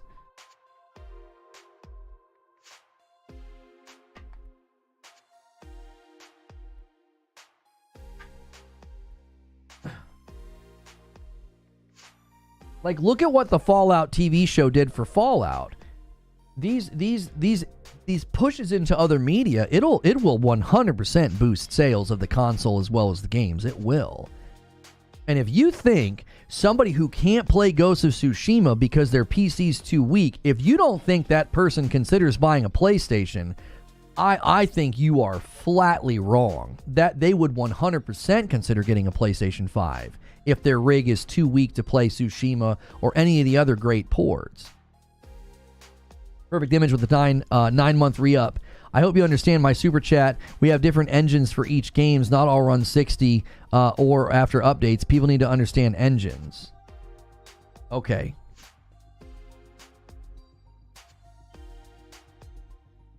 You play award-winning games on affordable hardware. Yeah, The Last of Us had an increase in sales every single time an episode aired. It's not a new strategy. This was a double down, which means it's been working. That's the part that interests me. We already know plenty of people on multiple platforms and continue doing so in the regular consistency. That's not the interesting part. Okay, well, let me ask you, Solemn. If, let's just say 60... We know that 60 to 70% of the PC user base are on mid to low level rigs. Just how loyal do you think they are to PC? You think they're rigidly loyal to PC, or do you think that they'd be open to owning another platform? Based on their hardware decisions, what do you think? I think the logic is sound. The more someone has invested in their hardware, they spent $4,000 on their rig, the likelihood of them wanting another platform starts to go down. Why? They're heavily invested in that. It's like that's their place. That's where they game. Now, if you move on a continuum away from that, people that have spent less money, time, investment, and wherewithal on how strong their PC is, they now, I would think, have a less rigid loyalty to the PC ecosystem. They would then, I think, be more open to owning multiple platforms. I think that's very sound logic. To say that if you've invested less, spent less, or paid attention less to how strong your PC is, you would have a more open view of like, yeah, I would get another system. I would hazard a guess that there's probably even correlation between people on mid-level PCs are more likely to have multiple gaming systems in their house versus the person who has like the top of the line everything. The person with the top of the line everything is probably less likely to have multiple gaming, platforms in their home because they want the best of the best and they primarily game on PC. So they're not going to have a Nintendo Switch. Now, if they have a family, that changes it, right? As soon as you get into the demographics of children, the entire thing shifts, right? But like, expendable income, heavily invested in how strong their PC is, I think they're less likely. It doesn't mean they don't have multiple systems. I just think they're less likely to have multiple systems. And the further you go down that line to the weaker and weaker and weaker systems, I think the more open they would be to having multiple systems in their home. There are people waiting to play GTA 6. All these people waiting are going to wait to play GTA 6. Yeah, and that's fine if they're happy to wait. Eugene says they probably own another platform already, so the real question is, when are they spending their next $500 on hardware and how much to convince them to spend it on a PS5? If you're a primary PC gamer and you play games hardcore, you have a modern machine, but casuals make up more of the market, and far more casuals will be willing to have a console. Exactly right, young Flatbush. Exactly right. That's the point that I'm making. Like, I don't think that I'm trying to argue that like really, really high-end PC users are going to be like, oh, the PlayStation 5 is so much better than mine. Like, here's what I think happens, okay? The hardcore ponies will try to argue that like the PlayStation 5 is better than the PC, right? What's Guapzilla always saying on Twitter? He says PC master waste. like it's wasteful, like they spend all this money and then they don't really get anything. Like that's always kind of one of his argumentation points, right? And so I think there's always this like bickering going on between like PC Master Race and really hardcore ponies that are like, well, our console is better than your PC and you don't even get games and you're port begging and blah, blah, blah. So when Herman Hulst says what he says, the PC Master Race guys are viewing what he said through the lens of like, we are gaming royalty. Are you freaking kidding me? You think we're going to buy your stupid PlayStation 5? And it's like, he quite literally wasn't talking about you. He doesn't care. He'll gladly take your money with every port that comes over. Thanks so much for constantly bashing our system while you buy our games and promote them and review them. Thank you so much. All of those non-sponsored commercials for how great our ports are, right? But we're dumb and don't know what we're doing. The lack of self-awareness. It's marvelous. Marvelous. Just constant free advertising for their product as you question how smart they are. Who's the moron in the room, I wonder? The person like doing free promotion for PlayStation Sports and how great they are and how great their games are and arguing that you don't need a PlayStation 5. Like, the irony is, it's juicy. That's tasty. But that's why I think this happens, because I think people buy into that Twitter war between the ponies and the PC Master Race. And it's like, yes, and everybody else on PC has no clue what you guys are doing and arguing about. You're all yelling at each other on Twitter comments, and you're yelling at each other in YouTube videos and in the comments. And the rest of the millions of people, right? The rest of the millions of people on Steam are like, these games are cool. And if they think it's better off to just buy another system so they can play the sequel right when it comes out, as we know people did with Ragnarok, that proves that PlayStation's strategy is working. I just can't be effed with all of the bloatware and updates and the constant BS from the OS. Just cut all that out and I would get a gaming PC. I actually think that thing we keep hearing about from Xbox, it might be nice, really, to have something that's more stripped down like that can just sideload Steam. You know?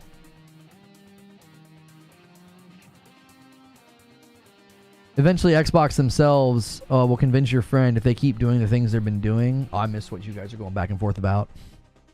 It's like the meme of the guy in the corner of a party, except the others at the party are fighting and yelling at each other. I think that's built on a lot of assumptions. What's built on a lot of assumptions? What is?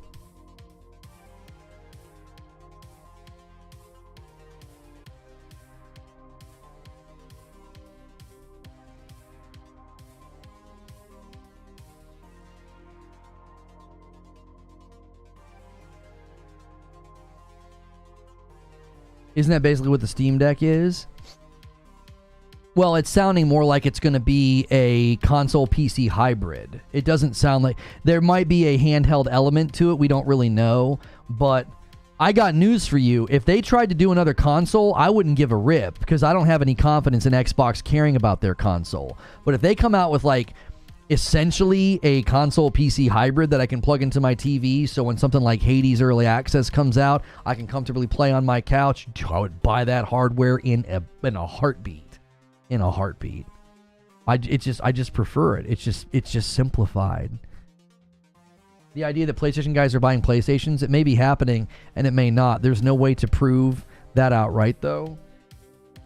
If we just apply basic logic and reason to this, if you try to prove nobody's doing it, I think that's almost impossible to prove. I think it's far easier to look at data points that I've outlined and say, yeah, there's a percentage of the PC user base that are buying PlayStation 5s. We have people publicly declaring it. We have people saying they're planning on doing it for the Pro, and we have data that correlates to that behavior. I think you trying to prove that it's not happening is far harder. It's far easier to lay out the data and say, it would appear that there are people from the PC user base that have played these games that are buying PlayStations. You got to come up with some reason why there's 20 million people who bought PlayStation 5s who didn't own a PlayStation 4. You got to figure out where those people came from. You got to figure out where they're coming from. And it stands to reason that one of the reasons sequels like Ragnarok sold so incredibly well is because you had people coming from another platform that were like, I got to have that sequel. 2018 was the best game as far as concurrent numbers go on Steam up until Tsushima. God of War crushed it on PC. And if you just think it's a coincidence that its sequel was the fastest selling first party PlayStation game, and we also have this large amount of people buying PlayStations that have never owned a PS4, where do you think those people came from? I'm not saying they all came from PC, but it's pretty unreasonable to be like, yeah, I don't think any of those people are from PC. Okay. I think you have a much harder case to make. I think it's a lot easier to make the case that, yep, there are people that are doing it. You made the claim, not me. Why would I prove anything? Also, I don't care what Xbox is doing with their hardware. Well, if you're going to be shrug-shouldered and agnostic about it and say, we don't know if people are, we don't know if people are not, your position isn't a position. Well, it postures like it's not a position, but it is a position. In order for you to claim that we don't know if people are or they are doing it, you're still claiming some form of like zoomed out vantage point to be like, yeah, we couldn't possibly know this. What information do you have to claim that we couldn't possibly know this? What? Even an agnostic position is claiming a vantage point of view of the subject to claim that we can't know. To claim we can't know, you have to know something in order to claim that.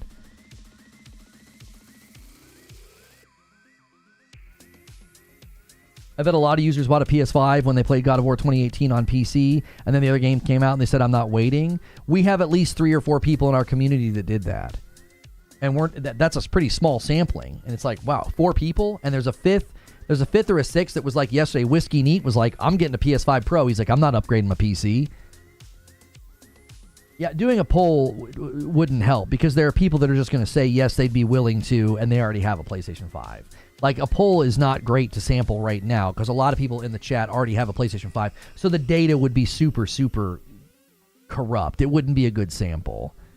You'd have to go to Steam and you'd have to basically send a poll to everybody who owned God of War 2018 or everybody who right now owns Ghost of Tsushima and say, would you be willing to buy a PlayStation 5 for the sequel of this game?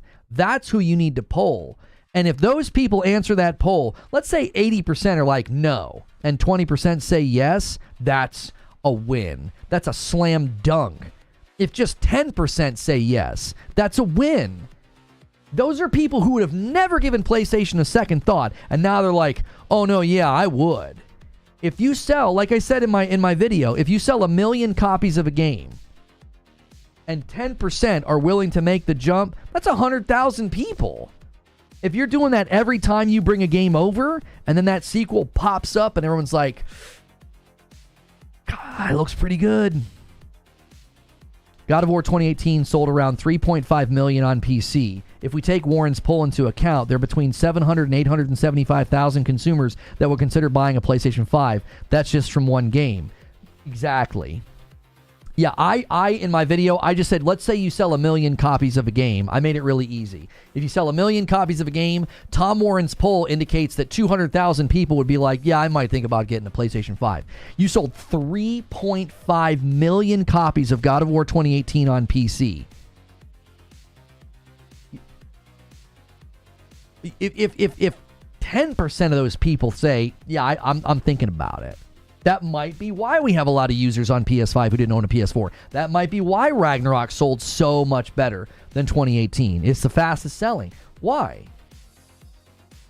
They basically created a product that appealed to everybody who owned a PS4 and played it, and also appealed to the people who played it on PC. That's a much broader audience that you're now marketing to, right? You're now marketing to everybody who bought God of War 2018 over here. Oh, and you 3 million people that bought it on PC? Hey. Nice to see you. You're in our marketing funnel now. You're a potential purchase now. We don't even need big number conversions from you. Yeah, we get single digit, that'll be fine. We get 5% of you to come over. That's more console sales than we would have got without. Oh, and we already made profit on the port because porting the game is way less expensive than building it from scratch. Britt Dyer with a $10 super chat. Just wait till Wolverine gets close. People can't say that Insomniac's success with Spidey and its PC ports won't snag new console buyers. Talk to him, Britt. Talk to him. Tell him. Be like, look, y'all. Listen, everybody wants to call you a pony when you praise the games. Let them. The PlayStation games pull. If your only reaction to somebody playing PlayStation games is to call them a pony, you're just betraying the fact that you're miserable and don't play good games. It's like, well, I'm upset and don't play good games, and the fact that you're enjoying those good games, I'm just going to insult you and call you a name. PlayStation games, they pull. They do. They got game. When they hit the market, everybody's talking about them. They win awards. They get nominations. When they come to PC, with the exception of like what? Sackboy did terribly and Ratchet and Clank didn't do all that well. That's not surprising. It's got its history more in the console world. It's more of a console, more younger audience. I actually think the audience is probably old now, but it doesn't surprise me that games that have a longer history of feeling like a traditional console game didn't do as well. It doesn't surprise me at all. But games like Spider-Man, Horizon, Ghost of Tsushima, they've all done very well on PC. They pull. So to act like, oh no, yeah, nobody's ever going to do this. Like, again, wait till Insomniac, like what Britt just says, wait till Insomniac drops a Wolverine trailer. I mean, to bash PlayStation games, you got to fake clips on Twitter and create fake glitches in Spider-Man or run with leaked images and footage of Wolverine in like a testing environment. All I'm saying is nothing can be proven without the hard numbers. Without those hard numbers, it's just assumptions. I disagree with what you're saying, and I think you're using the wrong categorizations. It's not assumptions, it's more like inference. I believe I've made a very solid and logical case to say it appears as though there are PC gamers making the jump. I'm not trying to definitively prove how many. I'm not trying to definitively prove that it will continue to happen. It appears right now, when we consider all of the data, that a percentage of the PC users that are buying PlayStation games are making the jump. You could poll the internet and say how many people have done this, and that's another data point of people saying, yeah, I've done this. And Zubair is correct. Sony has the hard numbers, and they're saying, let's keep doing that. That kind of speaks for itself. Think about it logically. This is not a false dichotomy. If it wasn't working, they would either change course or they would limit doing it. They're doubling down, doing it more. Their big games are now coming faster. That to me shows they're saying, hey, this is working. Keep going. You go to your shareholders, you go to the people that you have a fiduciary duty to, and you're like, these are the results we're getting, and we're going to continue doing it. That right there speaks to what the data communicates. We don't need to see the hard numbers. Look at the behavior of the business. It's literally dumb to think no PC users are buying PS5s. I won myself. There's another one. Right, exactly. To think that it's not happening, that's an incredibly difficult position to argue. There's just no logic or reason to it. It isn't. It's fanboyism. It's ideology all the way down. There's no thought behind it. It really is. It's just a thoughtless, easy grab. It's like, well, I'll be able, I guarantee you, I'm going to get hate for my coverage today. Why? It's easy. It's lazy. It's so easy to be like, look at this pony. Look at this pony. He thinks that PC users are going to buy PlayStation 5s. Look at this pony. And it's like a bunch of ravenous people will clamor to the clips in the video and go, yeah, he's an idiot. And it's like, okay, you didn't achieve anything. You didn't say anything of substance. You just insulted somebody because you don't like what they're saying, which is just a sign of insecurity and emotional immaturity. It's like, engage in the subject matter, which I'm thankful today. You guys have all done a great job. I think this has been a very enjoyable discussion. But I'm telling you right now, the average response to this isn't going to be thoughtful. A 5-bomb from Siege Master. Thank you so much, taking us to 40 members on the day. You're going to see the same scoffing, dismissal of like, why would anybody do that, when the data clearly points that there have got to be people making the jump. You don't get 20 million people to buy a console who didn't own the previous one if you're not getting adoption rates from other ecosystems. It simply stands to reason that out of 60 million PlayStation 5s, 20 million of those didn't own the PS4. It stands to reason that these people are coming from the other gaming ecosystems at some level. At some level. 10 spot from Bushin Ryukat. History tells us what kind of game systems we buy. Why did the PlayStation 2 beat the Dreamcast and the Sega? DVD drive. Why did Nintendo last behind the big two? No DVD, BDD drives. Did PC have optimal drives? Oh, why did Nintendo last behind the big two? I'm not sure what you're trying to say about Nintendo, as they have the greatest hardware saturation only behind what now? Like the PS2? Isn't the Nintendo Switch in like the number 2 spot for like overall hardware saturation? I'm not sure what you're trying to say about Nintendo. Nintendo's crushed it with the Switch. Like 1 in every 4 people in Japan has a Nintendo Switch. It's ridiculous.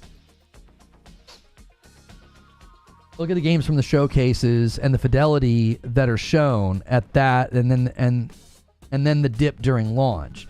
The dip is a way larger scale for Xbox exclusives than PlayStation.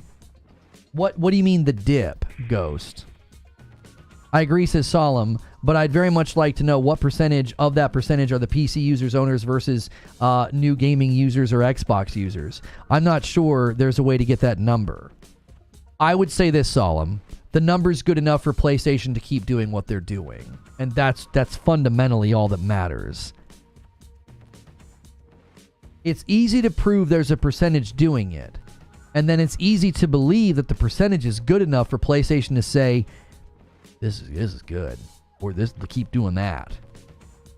We're on pace to surpass the PlayStation 4. We're having our best generation yet. And that is part of the strategy. It's attached to it. It's like a spider. I don't know how strong the leg is. I don't know how great it helps it climb the wall. But, buddy, it's climbing. And one of the legs that's helping it climb is bringing games to PC and coaxing those people to come over. I literally never said it wasn't happening. You seem to be implying how many it is. We have no way of knowing. I've never once implied how many it is. You're projecting and straw manning. So, no, that's a fallacious way to argue. I've not once implied how many. I've said, surely there is a percentage of people doing it. Look at all of the data. I've been very, very rigid on that terminology. I've not once said the amount that's doing it. I haven't.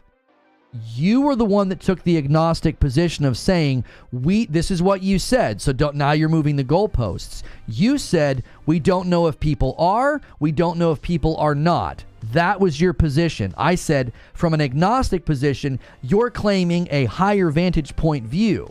In order for you to say we don't know who is and who isn't, you're claiming some higher level of vantage point knowledge to say, well, we can't know. And I'm saying we can know that people are, based on the data and based on PlayStation's posture, attitude, and the plan being doubled down on. That's logical and reasonable. To just act like, well, maybe people might not be doing it, there's no logic or reason behind that. That's just two terrible bedfellows, skepticism and agnosticism jumping in bed together. Nothing good's coming from that. You're not saying anything. People who buy the Switch already own a PS4 and Xbox. Now, if they could only buy one of them, I bet it would be the PS4, PS5, or the Xbox first. Got to have that all in one system.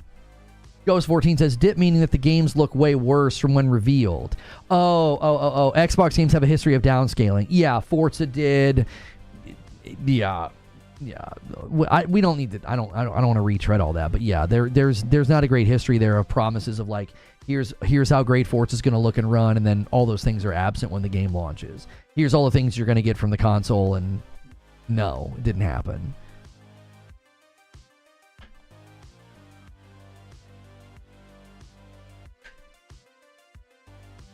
Did somebody gift No, I thank Siege Master. Okay.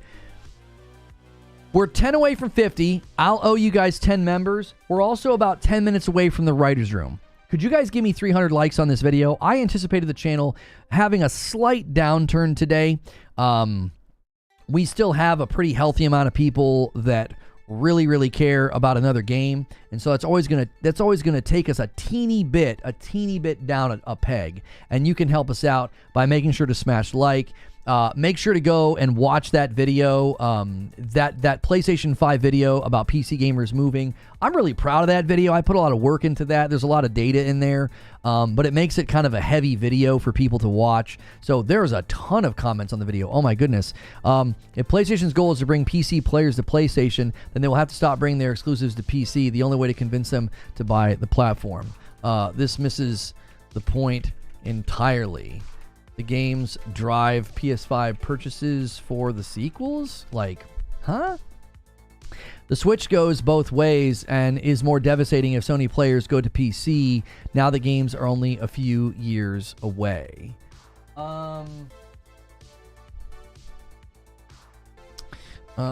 This is unlikely given the barriers to jump into PC versus console and leaving all your games behind. Like, I don't think you're gonna see people do that. I mean, I didn't even consider that in the video, that like, oh, you're gonna convince people to switch to PC. Like, you know what I want to do? I want to spend more money and wait longer for these games that I've been enjoying. Like, that doesn't even stand to reason, like, at all. You know what I really want to do? I want to wait longer to play Wolverine and Ghost of Tsushima 2, and I also want to spend more money. Like, what? Like, nobody's going to do that. And if they are, not in a great enough quantity that it'll hurt PlayStation from a business perspective. Who's doing that? That's backwards from consumer behavior that we know. Like, that's backwards. No one's going to say, I want to spend more money so I can wait longer to get the games I'm already enjoying. Oh, and yeah, I'm going to leave my library behind too. Britt Dyer with a $10 super chat tip says, it's not unrealistic to think that Sony optimized the PlayStation 5 to work well with most used engines. If so, it makes games easier to build for that, save money, and not manage all the PC variables. As I said, I think the PS5 Pro is going to be market disruptive because my reasoning has always been it's going to appeal to developers. This guy says 4-star launch on Steam wasn't reported. Something like 60% of the user base came in under recommended specs of the game. That's a lot of PlayStation Pro sales. Exactly. Another day, another great video. Keep the consistency up.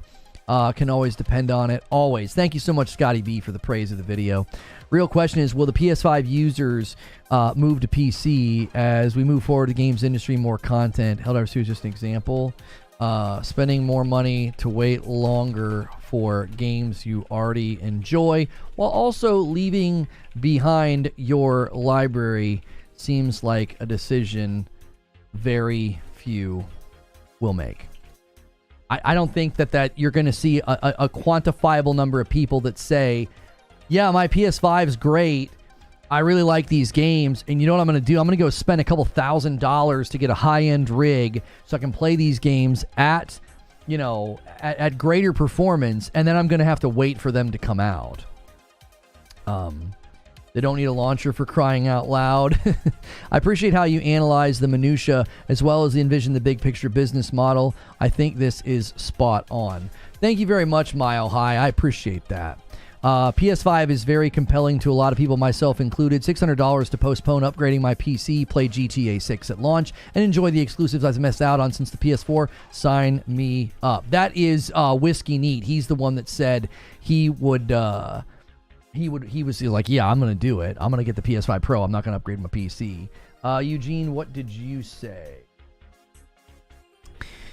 Getting lost in the sauce. The choices between this strategy and day and date on PC. The number of people is irrelevant. All that matters is whether the strategy is more profitable than day one on PC. That's well stated, Eugene. Like, I think that really is getting a little bit lost in the discussion. Is this a superior strategy to day and date, right?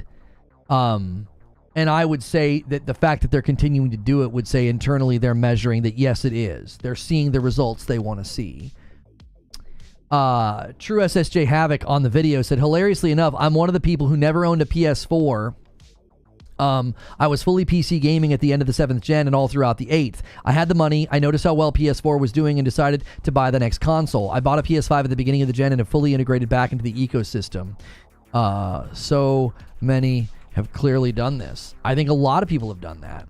James Wolfgang commented on the video and said, I feel that Sony will only make Steam users make a PSN if the game has online functions. Ragnarok has online leaderboards for Valhalla, so that might be why. No. The plan is for all games.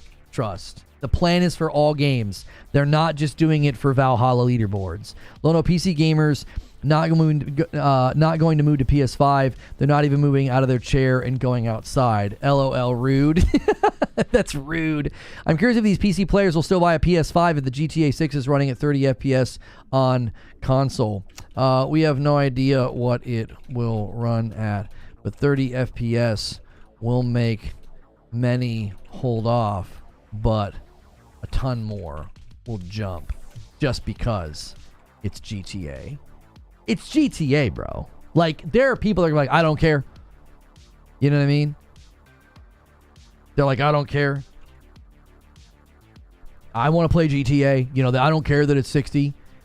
Why would anyone on PC pay $500 to $600 when the money could be used to upgrade their PC, plus all games will play better? Mid to low level PCs make up the majority, and 600 is a bargain to get better performance than they currently get. 600 is a bargain. If you're on a mid to low level PC, $600 is a freaking bargain. 10% of that 20% is ponies for sure. They don't even own a PC. Okay. 10% of the people who bought God of War 2018 is a lot of people.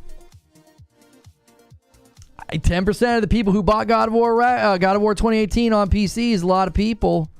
You know? It is. It's a lot of people.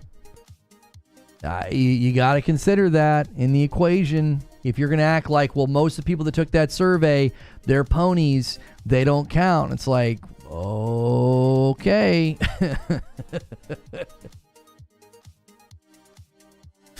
You know? Guys, make sure you watch that video. Make sure you leave a comment. Make sure you leave a like. Thanks for 300 likes on this video. I'm going to set up Writer's Room. If you guys want to make a mad dash to 50 members, that'll set us up really nice for the weekly goal. I'll drop 10, and then we'll go to Writer's Room. You got 5 minutes to do it. We only need 10 more. Let me go ahead and set that up. Metal Gear Solid Sons of Liberty. That's funny. Set this up for noon. We usually go to Writer's Room at noon, and that's in 4 minutes.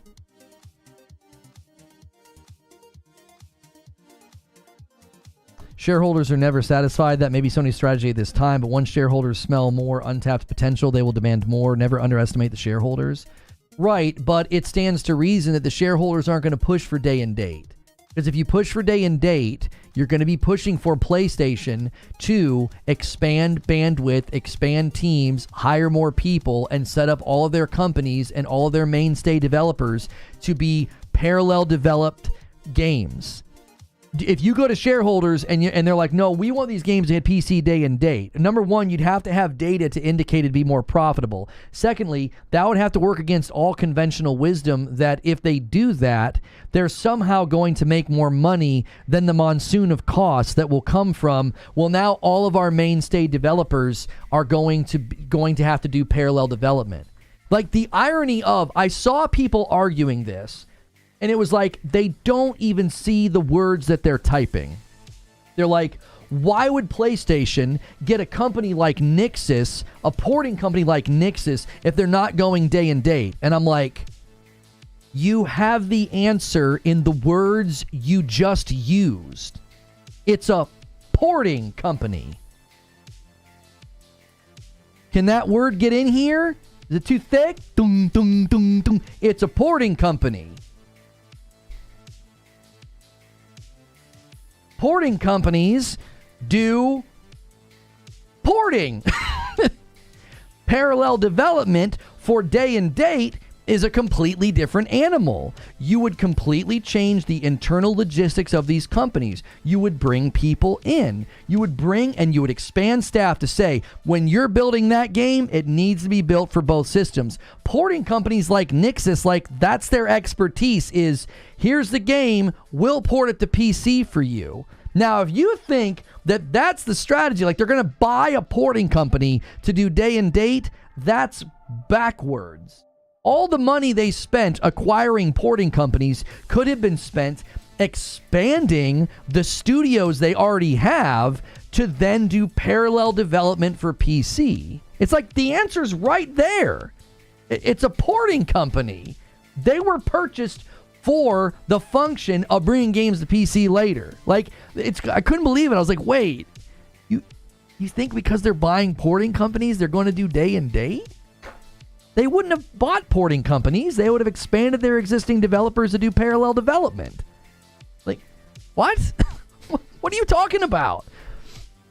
And a 5-bomb comes in from Alex, and he puts us on the doorstep of 50. Somebody slam home a 5-bomb, take the glory. I'll drop a 10-bomb, and we'll get out of here. Whiskey Neat with 16 months and a VIP says, great show. Hopefully, in another 16 months, I'll be playing GTA 6 on a PS5 Pro. My man. And a 5-spot from Supremacy 101. 70% of PC users can't even run a steady 30 FPS, and a few that presumably are speaking for them. The answer is simple. GTA 6 Day 1 because FOMO.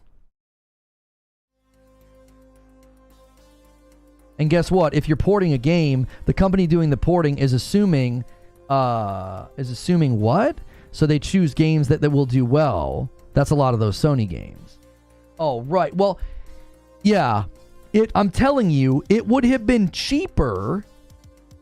Instead of buying companies to do porting, they would have said, we have existing companies and studios. Let's add a department to assist in parallel development. That's less expensive than buying a company.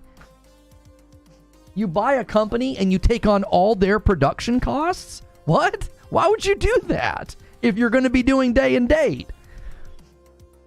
And the logic is lost on people. Well, they're going to do day and date because they bought a porting company. What?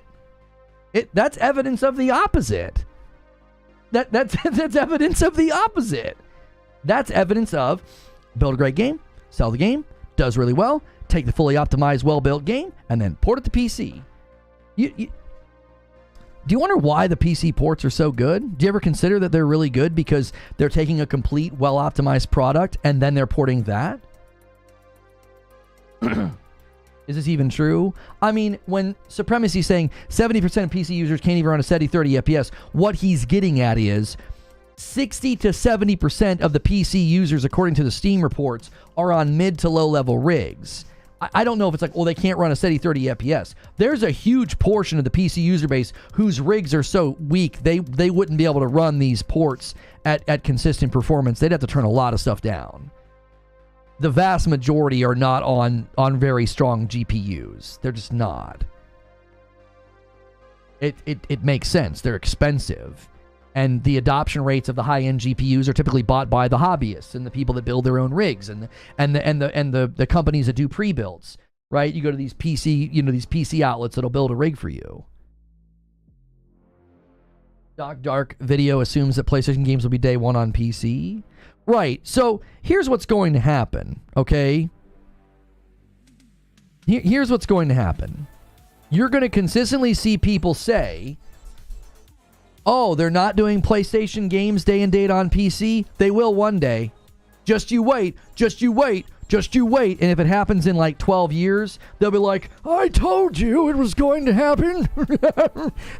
Yeah, you would rue the day that you disagreed with me. I can retire now. It's like if they finally do it, they'll celebrate. It's like, yeah, they'll do it eventually.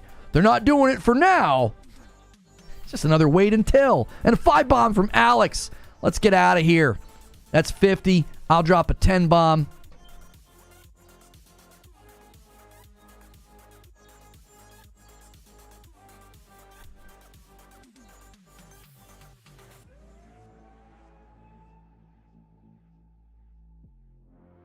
There we go.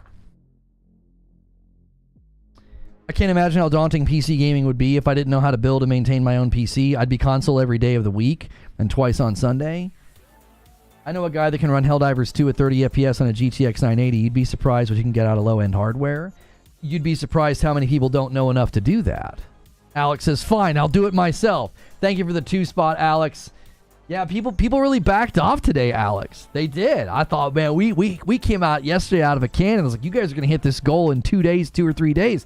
They backed off. They made you work for it today, Alex. Well, there's the 10 that I owe you. Let me set up redirect and let's head to Writer's Room. If you have a membership, you can come to Writer's Room. We are setting a goal. We'd love for 1,000 people to be paying for their own memberships. Right now, it's like mid 600s. And so if you guys decide to do that, it supports me directly. It's also basically like gifting a member to another person because you're jumping out of the gifted pool and you're making room for somebody who might not be able to afford it. So consider picking up your own membership. You can also pick up a Member Plus. That's a really easy way to jump out. It's only $1. There's a link in chat. We're going to head to Writer's Room. Thanks so much for being a member, and this video may have shown up in your feed because you've been either gifted a member by me or somebody from this very generous community. If you're currently on a gifted membership and you watch and you support regularly and you can pick up your own membership, we are trying to get that number to about 1,000 people paying for their own membership. That would really help us. It opens up a lot of doors for us to have that level of stability. So there's right now about 620, 630 of you paying for your own memberships. And when you pick up your own membership, it's kind of like gifting a membership to another person. You're jumping out of the gifted pool and you're making room for somebody else for $5 a month. If you can do that, that's greatly appreciated. If you can't afford a membership, keep watching, liking, lurking. That supports me directly, and then you're typically getting a gifted member in return. I'm going to end the previous stream about the PC strategy of PlayStation and bring people over.